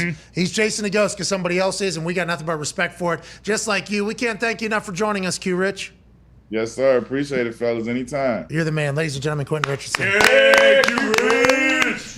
Ladies and gentlemen, it is time now for something that by the way, I love talking to that guy. Yeah, he's awesome. I could ask him a million nerd basketball questions about him talking about the sets and different things. The hammer screen and all. I feel like I just learned in my head. I felt like Queen's Gambit lady as he was drawing it up. I was seeing it in my head. I had this person standing, and over there felt like I was on. Steph, I've seen the clip of the Steph ghost screen. Did you see that? With who went all the way to the hoop? Clay went all the way to the hoop, I think. Yeah, all those little things that you don't really notice are really cool to me. No, but when you do start noticing whenever they track Steph, though, like they'll track Steph on those things, and you'll see somebody just randomly standing like this at a place, and then Steph, lo and behold, catches up after Tua, and then he's around that person. It's like, oh, they're setting up an obstacle course for the person that is trying to guard Steph right now, and these are all and then this one person who's running one will get into another spot for him to turn around another thing. It's like, if you got a guy that can shoot like that, I guess you're just drawing up. It's Tyreek Hill. And Draymond just picks everybody. Draymond can pick 5 guys in one play. And then, and they just got him running, working, and as soon as he's open, boom, splash, how you doing? The entire arena, as soon as Steph gets the ball with this much room around him, yep, here we go. Everybody's put their threes, and he shoots like that. Oh, yeah. It's a cheat code. The guy is a cheat code. The amount of running his knees on that wood, think about how much he's running, and just, Offense and defense, that dude legit never stops running when he's on the court. He's yoked up, too. As Q-Rich was trying to say, hey, this guy's yoked, which, by the way, I'm on new diet, so fucking keep an eye out. Hell yeah. Keep an eye out. What's this new one? Just getting back on the keto. Got to do it. I'm starting to gain too much weight in the middle of summer. You can't be gaining weight in the summer. No. Fall is to gain weight. If I do this now, I'm going to show up at football season at 270. By the end of football season, we're talking 310, 315. These knees got no chance. You know what I mean? These knees got no chance. That swelling's not going down if you get up to 360. Hey, it has gone down. I'm feeling a lot better. It's good. I mean, you played golf twice this weekend, right? Your knees got to feel pretty good. Well, bad decision. I mean, golf is what hurt me. Saturday happened just because of a chance by scheduling, because Columbus and then Illinois was the next stop. So guys were driving through Indianapolis, basically. So that's kind of how that whole thing worked out to golf with Madcap and Miz. And it was awesome. But by around hole 6 or 7 on Saturday, bad.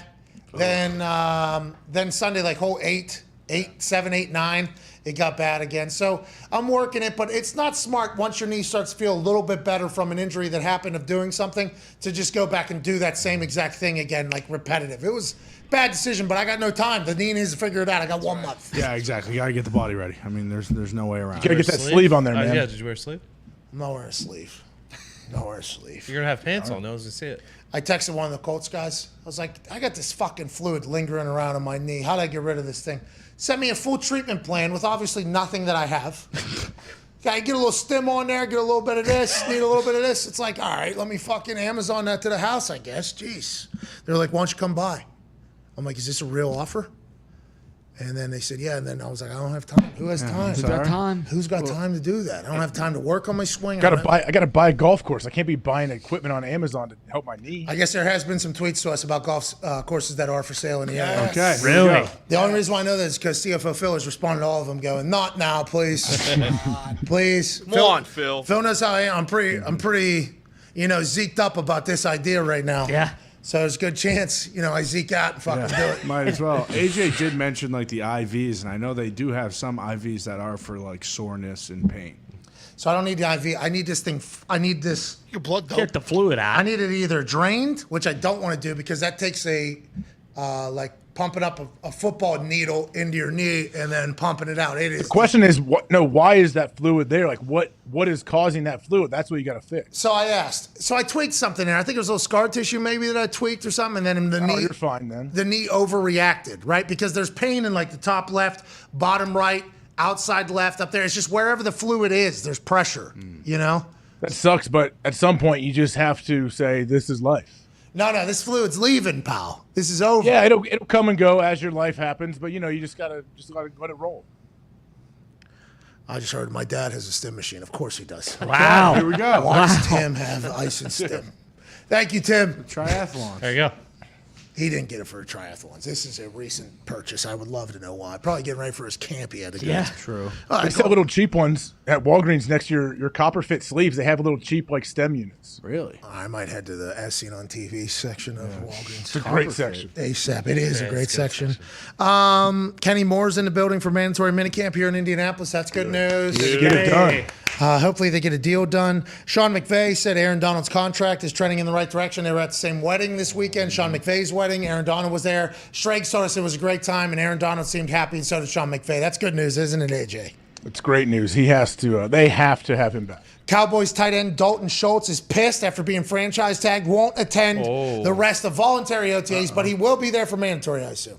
Yeah, I think so, because they probably would have put in there that he wasn't going to be He signed his franchise tag. Tom Pelissero reported, like, yeah, this guy already signed his franchise tag, so if there's no deal by July 15th, he's going to make $10.93 million guaranteed. They won't be able to negotiate. He'll be forced to do it. But frustrated by the state of contract talks, Cowboys franchise tag tight end Dalton Schultz informed the team that he will not attend the rest of voluntary OTAs. Whoa. I'm not fucking coming. Wow.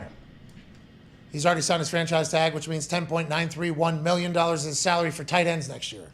Franchise tag tight end, $10.9 million. It's not bad. That's ridiculous. It's not enough, though. No, definitely not. Definitely not. It's not enough. It's not enough, especially with the talk about Travis Kelce, about him leading the NFL in yards and, I believe, touchdowns in the last 6 years. What Kittle has done, what the tight end position has done. I assume this is something they chat about at Tight End University. Our franchise tag's a fucking joke compared to everybody else. $10.9 million in the grand scheme of life. Amazing. Do not want to ever act like it's not. But in comparison to other positions that they're outperforming, it isn't really as much in the business side of it, which they're trying to fix. But him saying, fuck you, I'm leaving, I'm not coming back to any voluntary OTAs, I wonder what that's about. Did they make him an offer that was disrespectful and he said fuck off? Or is there no conversation at all? And when he comes back from mandatory, now that this is public, does that help or hurt him, you think? I don't know. I mean, I think he's a stud player. I think he's kind of poised to break out too. So it might not be a terrible thing for him to play this year on the franchise tag. I understand that's very risky with injury and whatever the future may hold, but also it's a little bit of betting on himself because I think like his best days are still ahead of him, and I think he's a stud tight end. But I think he honestly could have. I think this could be like a pivotal year for him, he and Dak and everything. A lot of people are thinking that Big Mike told you to say that if this gets brought up. Like, hey, 10.9, not bad. Bet on yourself. No, I'm saying he might. No, Big Mike wouldn't tell me to say that because Big Mike, Dalton Schultz could take his services somewhere else on the free market, is what I'm saying. Well, I think what Dalton is trying to say is exactly what you're saying. Like, hey, we're only getting started here. My arrow is going like this. We can sign a deal right now that will save a lot of money. Just like Russell Wilson, allegedly, we don't know if this is real or not. Did this come from Team 3? Did this come from Broncos front office? Did this come from somebody in some other front office? Allegedly, Russell Wilson's asking price with 2 years left on his deal that he structured around in Seattle. Remember, he was in bed with Sierra late at night. We just got a deal done. Right. Go Hawks. 2 years left on that deal. Allegedly, his asking price is 5 years, $250 million, which would obviously be $50 million per. That's via Zach Kelberman at Kelberman NFL. He covers his shit. Yes, he does. He knows his NFL shit. $50 million is the asking price right now, is probably what Russell Wilson's people are saying. You let this run into the last year of the contract after this year, that might be 60, 65 million 2 years from now for a quarterback. Take it or leave it, allegedly, is what Russell Wilson's saying. Are we, let's ride? Or am I riding out, saddling up to another fucking team in 2 years, pal? 5 years, $250 million. How old is Russ right now? 35? No, he's like 31. Yeah. 33. He's that 33. young. 33, Jesus' year. Oh, It's a big year for him. He wants to to get do something big done things. this year. Bronco country. Let's ride. Fucking pay me. Bronco country.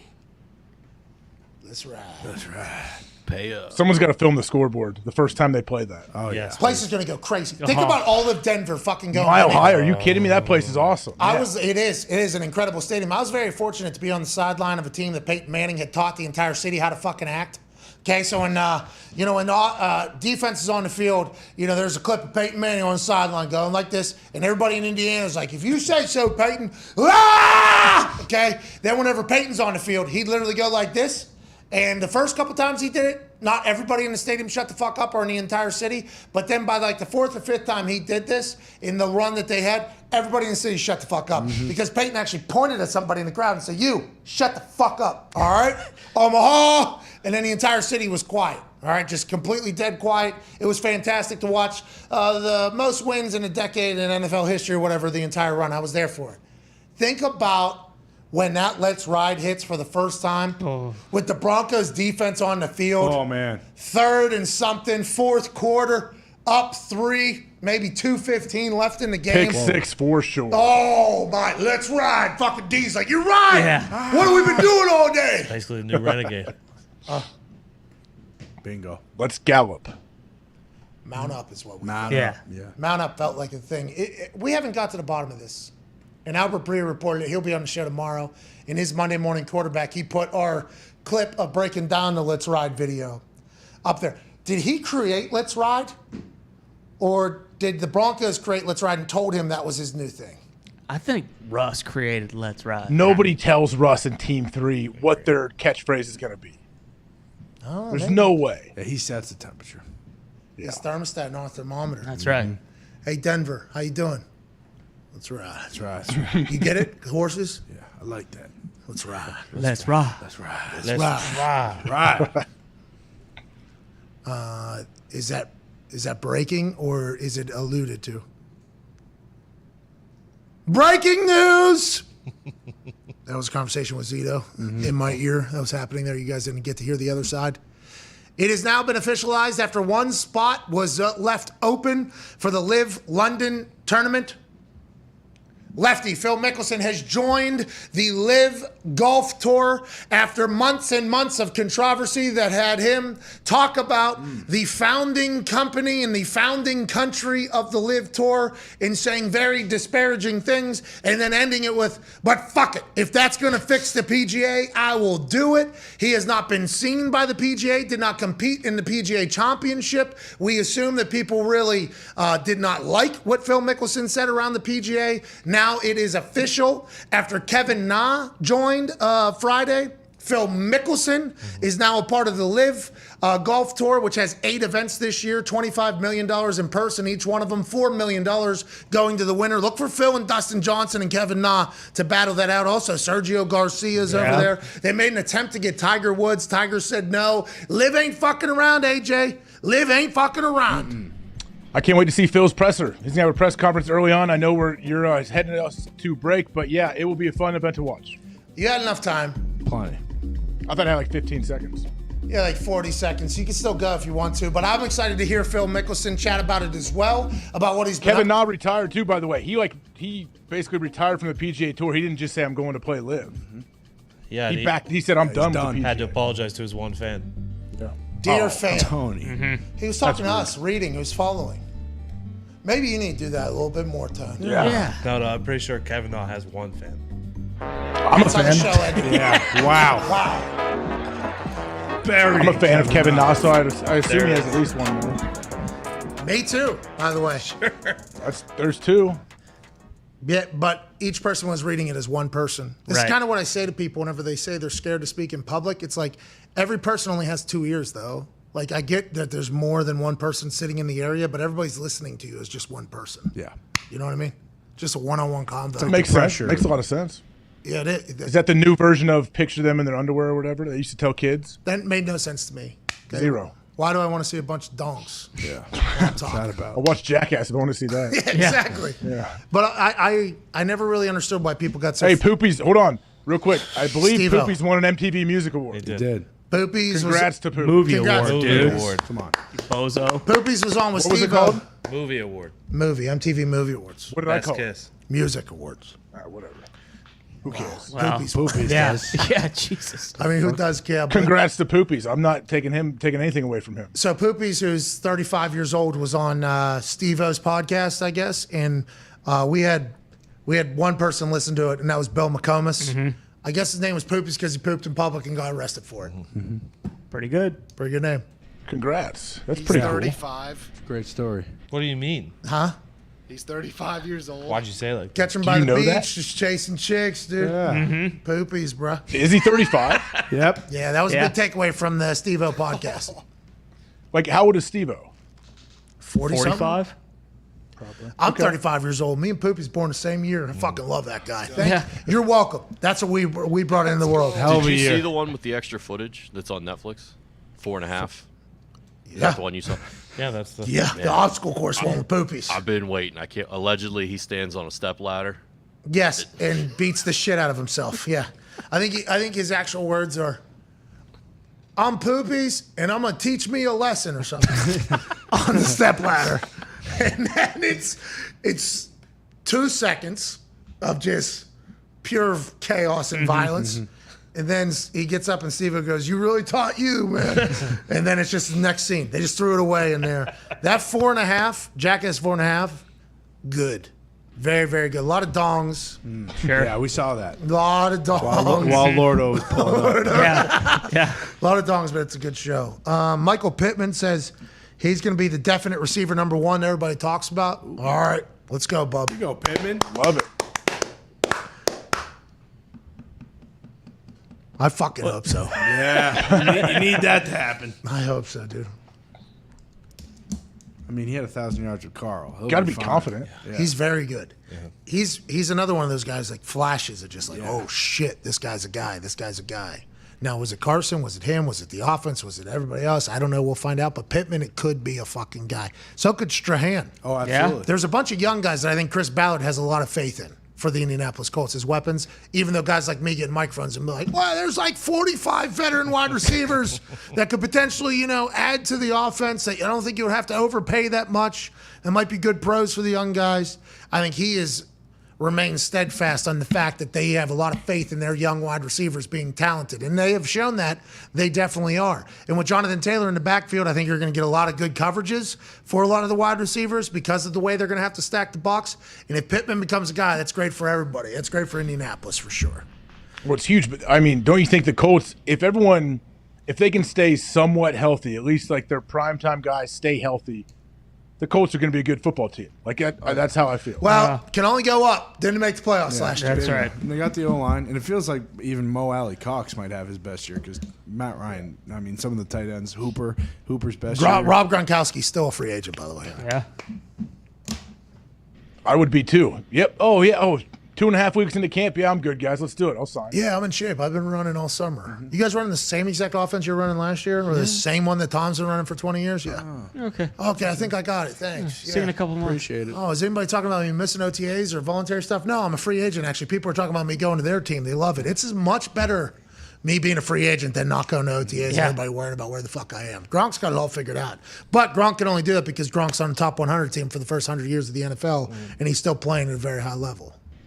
He is also, though, big-time receivers out there still. Odell Beckham Jr. is still available, and Julio Jones, correct? Yep. So the funny thing about Odell Beckham Jr. is the fact that Myles Garrett said, hey, come back, the fellas miss you or something on an Instagram post. He says, come home, the fellas miss you. Odell Beckham Jr. goes, who you talking to, slime? What's this thing with the thing out of the head? Where's that? A lot of people have been using that's a salute. Oh, it's a salute. That's a salute? Yeah. Look at this dude's tricep. That's an awesome salute. Yeah, look at his tricep. Remember, this guy was dunking basketballs all last offseason. Oh, yeah. With his shirt off and shit, just fucking showcasing the fact that not all men are created equal. Yeah. Myles Garrett's and Flash, Myles Garrett goes, phone emoji, it's time. Here we go. He's OBJ coming back to the Browns, and OBS is like, we'll go back, I guess, since you got rid of that guy that can't play quarterback. He's still on the roster. Not playing quarterback, though. Is that what we're all saying? And Cleveland's like, yeah, we got Jacoby here for that. No, perfect. We'll take fucking Jacoby over that other guy. If that's what happens, that's what they're saying, right? I guess. I saw Stefanski said he had no comment whether Baker would be there or not for mandatory minicamp. Feels like no way. Read a headline. Jimmy G's excused. Yeah. They might need him over there. Yeah, sounds like it. That's why. So is he excused as well? Then Baker? Well, I don't know, because this Deshaun Just go in. Baker could go in and make it really weird. Or just go play football. Yeah. That's what I mean. Go in and play football and just keep his head down and see what happens. Ball out. Just go play football. You got $19 million coming to you or whatever. There's a chance that Deshaun, with a 24th allegation on the way, and the NFL, who knows how long the suspension is going to be. And is this anywhere near done off the field? I don't think so. No, I don't think so. Doesn't feel that way, does it? And it's very, very, I feel like in the sports media world it's being reported about as like, oh, this thing's happening. Super duper serious allegations. Like very, very, very, even in the like criminal world, these are very serious allegations. 2 grand juries not indicted does not mean that there can't be more of those as well. I think. So it's that's an interesting situation where Baker could potentially be the starting quarterback if this was handled differently. This was handled like, yeah, I understand what you guys did, or which you don't have to, but just at any other position this happens, how it would go is like you go in there, you work, try to prove yourself, keep your head down. You got $19 million coming next year. Fuck everybody. I'm gonna get my money. I'm gonna keep it moving. But both sides, peers have said, like, it's too far gone at this point. It's like, is it? I don't know. Yeah, but like if he gets suspended 8 games before the season, before the trials are done, like, Is it 8 games? I think it's going to be. I think it's going to be a full season. Yeah, I went from going to think that there would be nothing this year because everything kind of was just wrapped up and they closed the book on it. It'd be maybe like, hey, down the road, if this stuff keeps popping up, then next year, like because they gave him all that money. But now I am starting to think like, no, he's going to get suspended this entire season. I think It feels like it's growing and growing and growing. Yeah. But you're right, Ty. We do cover it every single week. Well, the Browns, don't you think the Browns expected this to not be happening right now into June? I don't know. I have no idea what they're expecting. Yeah, what were they? I guess what was their? How did they think it would all play out? I guess that maybe 20 years from now we'll learn about it. We won't. Just like the 2020 and 2021 won't get talked about Yeah. 20 years from now. I mean, we'll just kind of, just move along like we always do. Just the fact that like new information, it seems like, is coming out every single week about like a potential new person accusing him of something like that. Just, I don't know. I mean, it seemed like after he signed that massive deal, like we were done with this, and it was like, okay, well, justice may not have been served, it may have been served, but this is kind of in the rear view now. And like 3 weeks later, it's like that's not the case anymore. It's all the way back. Yeah, but allegedly, the NFL is done with their investigation. They're going to come out with their decision. But how could they if more information? Well, the grand jury, I'm sure they're banking on. You said 2 grand juries, right? Not just one. Yep. Yeah, 2 have. If 2 grand juries came back and didn't file any charges criminally, I guess the NFL was just going off of that, right? But this is such a weird deal. We've never dealt with anything like this before. Rusty, you got to remember, Rusty said. He seems like he's struggling a little bit. I'll say. Why is Rusty doing interviews right now if he wants the best for Deshaun? And if he, by the way, maybe Rusty's like, after all the years of being a defense attorney and being really good, he's like, I need a clear conscience. How do I do that? Let me go on this thing. And, well, it's not really against the law to do what he did, right? And then boom, that's used immediately against him in the next allegation. Yeah. It's like, is this That's why lawyers don't want their clients speaking because they can mess things up when they speak. And now this is what the lawyer did. It's now being used against him in an actual allegation now through I don't know shit about fucking the law world other than the fact that I've been in court and in jail. Okay? Mm-hmm. Okay. I defend myself in court. This is sport. New song from Lupe Fiasco. Ooh. Autobato. Fucking. Still got Here we go. Yeah. Yeah, I just heard it for the first time this weekend. Pretty solid. Banger. Yeah, pretty solid. So I don't know shit about fucking that whole thing. We thought he was going to get indicted because they could indict a ham sandwich. Right. Yeah. Then he does get indicted twice. And then almost, I don't want to say like it felt like we were like, oh, well, if he didn't get indicted, it doesn't mean anything. And then now we hear what Rusty was saying in there basically on why he didn't get indicted and why this whole thing. It's like, well, I don't know if that's not. Now the whole world is like, well, I don't know if that's. What are the sports like lawyer people saying about it? What do they think is going to happen? Everybody has different responses. USA Today Sports, Deshaun Watson's lead counsel believes there's a good possibility the NFL will make a decision he won't like, but calls it a hell of a detailed investigation by the league, says USA Today Sports. Hell of a detailed investigation. I think Deshaun was interviewed 4 times. Is that the number? I forget. I thought I read it. I thought he was I think he was multiple times. Then do they talk to the accusers? A few, I believe, a few of them they reached out to. The NFL did. I'm not sure. The NFL will tell us, I assume, whenever they make this announcement. After talking to doing this, looking into this, going to this. That's what the NFL will do, so they don't get caught with their pants down like they did, with previous.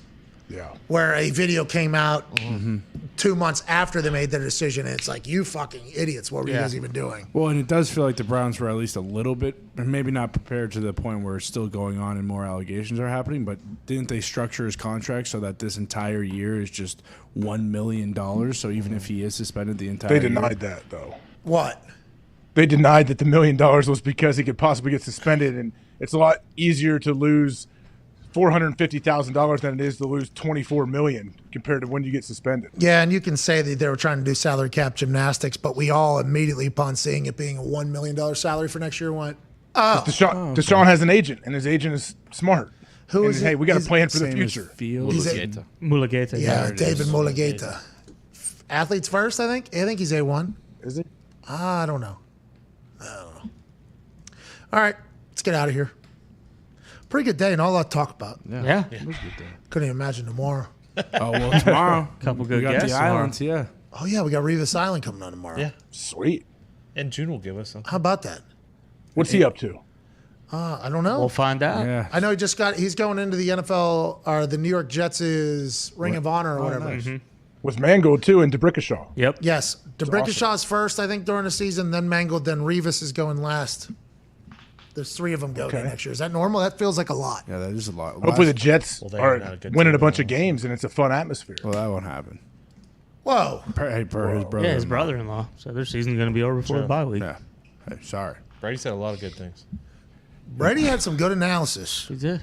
didn't he? It's kind of what he does. Well, and when you look at that schedule. Anytime he talks, you're right, what you're about to say. Anytime he talks, though, just like Orlovsky, it immediately he just has to see his NFL record shoved in his face.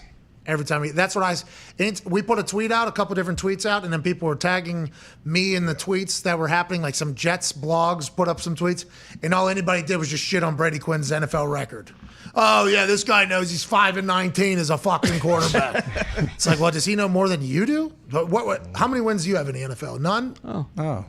Okay, so maybe we don't. Maybe if I think he expects that. He understands. yeah, just like Orlovsky. I He guess. doesn't, I don't think he worries about it. Well, and he, for 7 years, or not all 7, but he knows like when teams are, maybe structured the way that they should be, like it was in Cleveland when he was there. Or Kansas City when he was there. Exactly. Hey, that Kansas City fan base was waiting for him to throw a pick, and he did. Mm-hmm. I was there. That was tough. They went nuts for it. It was, way to go, another one. He was like the 4th quarterback they had played that year. At least. They were Was just- Romeo Cornell the head coach? By the way, At that time? congrats on retirement. Yeah, he just retired. Did he? Congrats, Hey, Romeo! Thanks for your contributions to sport. Love you, Romy. Guys loved him. Guys absolutely loved playing for him. Everybody. Felt like they didn't win much whenever he was the head guy. No. They did love him, and I think everybody else who's coached alongside of him loved him as well. What a dude. Congrats, Romeo. Hey, baby Romeo. Hell of a career. All right, I'm out of here. We're out of here. See you later. Good luck with your diet. Thank What you. is that supposed I got some wings coming on the other side. I had a little bacon and eggs this morning. This guy. My Oh, knee. so you're just keto. You're not doing keto and intermittent fasting, are you? No, I'm just ketoing. Just ketoing. Here we go. Good for you. But I got to figure out a cardio thing because these last 2 weeks not being able to do cardio is really. What about the bike? You can't do cardio with your knee. It's that bad. Well, I don't know. The knee, when I was on the bike, the knee Well, it's supposed to be low impact. blew bikes. up. Raise the seat up so you don't have to bend as much. Got to get you in the pool, Oh, harness you yeah. up. True. Swim. Oh, Yep. do some laps. Have Connor hold the cord. I'm just going to do push-ups. Everybody fuck off. Push-up stink. Do push-ups and pull-ups. That's all you need. Can we talk about No. one of the gutsiest performances I've ever seen? What was this? Exactly. You said no, and then now I've piqued your interest because a man last night went into hell in a cell with a torn tit. Yeah. Cody, I saw the picture. Cody Rhodes went in there, and I don't know on this TV. I mean, we can't see anything. When did he do this? Do you know when he tore it? They're kind of being vague about that. They're just saying in a previous brawl or in a workout or something happened. Nobody knows, but a lot of people thought that was makeup. Like that's what your body actually does when you tear your shit. I had that. I Yes. tore my right pec just like that. I had that very, very similar. Mine bled down my forearm a little bit more, not as much in my pec like his is. But if he wrestled with this, it was when I did mine. I would put a brace on, and I couldn't even do elliptical because like that little bouncing hurt so bad with your pec. Yeah, it looked like he was in a shit ton of pain, and then He's a monster. Yes, He could do that. He clicked into some sort of I don't give a fuck. I think because unless they shot that thing up with everything you could possibly shoot up, which would hurt so bad. By the way, just the shooting up of part of it would hurt so bad. Full Hell in a Cell match. Hey, they didn't mail it in either. This shit was like a full match. He ended up winning. Congrats. Seth Rollins lost to a guy with one fucking tit. Jeez. So is he taking a break now, I hope? I assume he's going to have to get surgery. Yeah, I do not know all the ins and outs. I wish I did. I was not at Hell in a Cell. SmackDown only had one match, and all parties agreed that probably not worth the trip to Chicago and back for that. I think it ended up being like a 13-minute match or something. Madcap got a big win. Madcap. But as soon as he took his jacket off, because there was reports hitting the internet about somebody's injured. Then it was like, oh, Cody Rhodes is injured. And I thought it was all work. You know, I thought it was all work, especially going into Hell in a Cell. Thought it was all something like to set up something. Yeah. And then when he took his jacket off, he walked in there without his jacket. He didn't lift his left arm, right arm. He lifted his left arm a couple times. And then when he took his jacket off, and it was just like, I was like, oh, man, that has to hurt so bad right there. Did they talk about it? Oh, yeah. Okay, good. Had to. I mean, with that thing. Yeah, look at that. Had to. Hey, shout out. Congrats, Cody. Yeah, how about Cody? Shout out, Cody. That'll be a toughness conversation fodder forever. Yeah. Right there, that evening for him. So, good for him. Seth Rollins lost that guy. Going to be tough to sleep tonight for Seth. Oh, Sorry, yeah. Seth. His wife, Becky, also lost. Jesus. Yeah. Oh, no. Tough night. The Rollins. That was a sham. All right, we're out of here. We'll be back tomorrow, hopefully with a better show. We got Albert Breer. Okay. Darrell Revis. Yeah. And maybe another surprise guest. Ooh. Stay tuned. Tonight, the big game Tom is Cruise? The Oilers, or the Avalanche at the Oilers. Oilers trying to avoid the sweep. Mm-hmm. Is Jack Johnson playing tonight? How's he feeling? How's he skating? I don't know if he is or not. I hope so. He's feeling good, though. I've talked to him. Good. Okay. Did you ask him if they win the cup? Maybe we. Oh, he already told him Okay, what good. I'm doing, yeah. What do you? I don't know. I did mention to his family members that there may be an extra like 13 to 20 people that come in for a cup celebration if they win. Okay, good. That's awesome. Tell them we'll pay for whatever extra space needs to be added. Yes. Have it at your house at the cold party. It probably will be. That's where he lives right there too. Yeah. I don't know when his date would be though. He doesn't get to set when he would get it. We're putting the cart in front of the horse though, aren't we here, fellas? No, it's 3-0 right 3-0. now. 3-0 right now. If They're Tampa's coming back too. I mean, we're just trying to set ourselves up for best possibility to drink from Lordo. That's right. The Avs versus Tampa. And you're doing a lot of eye talk. Don't need that right now. Non-hockey. What do you mean? Pal. We is the hockey term. Yeah. We. Hawk we. We believe. Here we go. We believe that. We believe that you. What's this from? We believe that you are acting like a selfish prick right now. We believe that you are acting like a selfish prick right now. We believe that you are acting like a selfish prick right now. I like this one. This show sucks. You said we, like when I was in studio the other day and said, oh, it's like 9-on-1. And I heard Connor or someone said, it's we're all together. And then this just happened, like I said. Well, that's because you said, I know what I am trying to you do started whenever it. you're talking about Lordo and Jack Johnson. We are trying to join you. So why can't you just say, I know what we're trying to do, boys. We're trying to get in this thing. Instead, you said, well, that seems like a you problem. I drink it from Lordo. Okay. Yeah, I think you might be right. We are a big team. So, yeah, that was my Hell bad. yeah. I shouldn't use I anymore Okay. when it comes All to right. that. Especially when we're talking about that. Yeah, thank you. That's right. Look at Let's us. go, AJ. Don't need to be a selfish prick all the time. Yeah, there we go. We believe. We believe. We believe that. We believe that you aren't a selfish prick. Right now. Right now. Can't even come out. Can't even say it. Can't even say it. Can't even do it. It's impossible. That U.S. soccer game, Jesus Christ. Yeah. No. I didn't get to see hiatus. it. I'm going Watch to go it. back and watch it. I DVR'd it, yeah. Watch it. yeah. There's a couple good moments, like 17 minutes in, and then missed the net. Someone almost had a shot. Almost. There was good ball possession, though. There was a couple good balls. How many goals would have been scored if there was no goalies in either net? So Uruguay would have had 3, I believe. Maybe, because guys can get in there and kick them away, though, defenders. True. I feel like There was a great save late. Great save late Let's go. by Sean Johnson. He, like, on the doorstep, last second. Sean Johnson was the gymnast, too, correct. right? Yeah. She married a long snapper. He's not the starter, but he was good yesterday. No, they're talking about him, it being his time. Making a run. I heard him say it. Because Teppen, Zach Steffen. him, Combined them, yeah. Casey Keller loves both of them. I know that. So well, it's Tony Miola saying. that's what we Tim need to Howard know. saying. Tony Miola needs to be the one that makes a decision. I trust the coach of the United States team, Yeah. Burr Holton. Jurgen Klopp. Jurgen Klinsmann. That's not Huh? Burke not Holden. Klinsmann anymore. That What? guy was a disgrace. Terrible. Yeah. He hated America. Who is the coach then? That guy was giving fake Twellerman. Taylor Twelman works for ESPN. Burhalter. It's Greg Burholter. Alexi Greg Lawless. Berhalter. Greg Burholter. Let's go. He's a good coach. Final answer. He's a good coach. Got a lot of talent. Need to get out of that fucking pool, especially Wales' sorry ass with Yeah. what Yeah. they did to Ukraine. Unbelievable. Teach him a lesson. England fucking see ya. Yeah. Although Thanks we for better coming. score scoring some goals. Otherwise, I'm not going to watch any of those fucking games.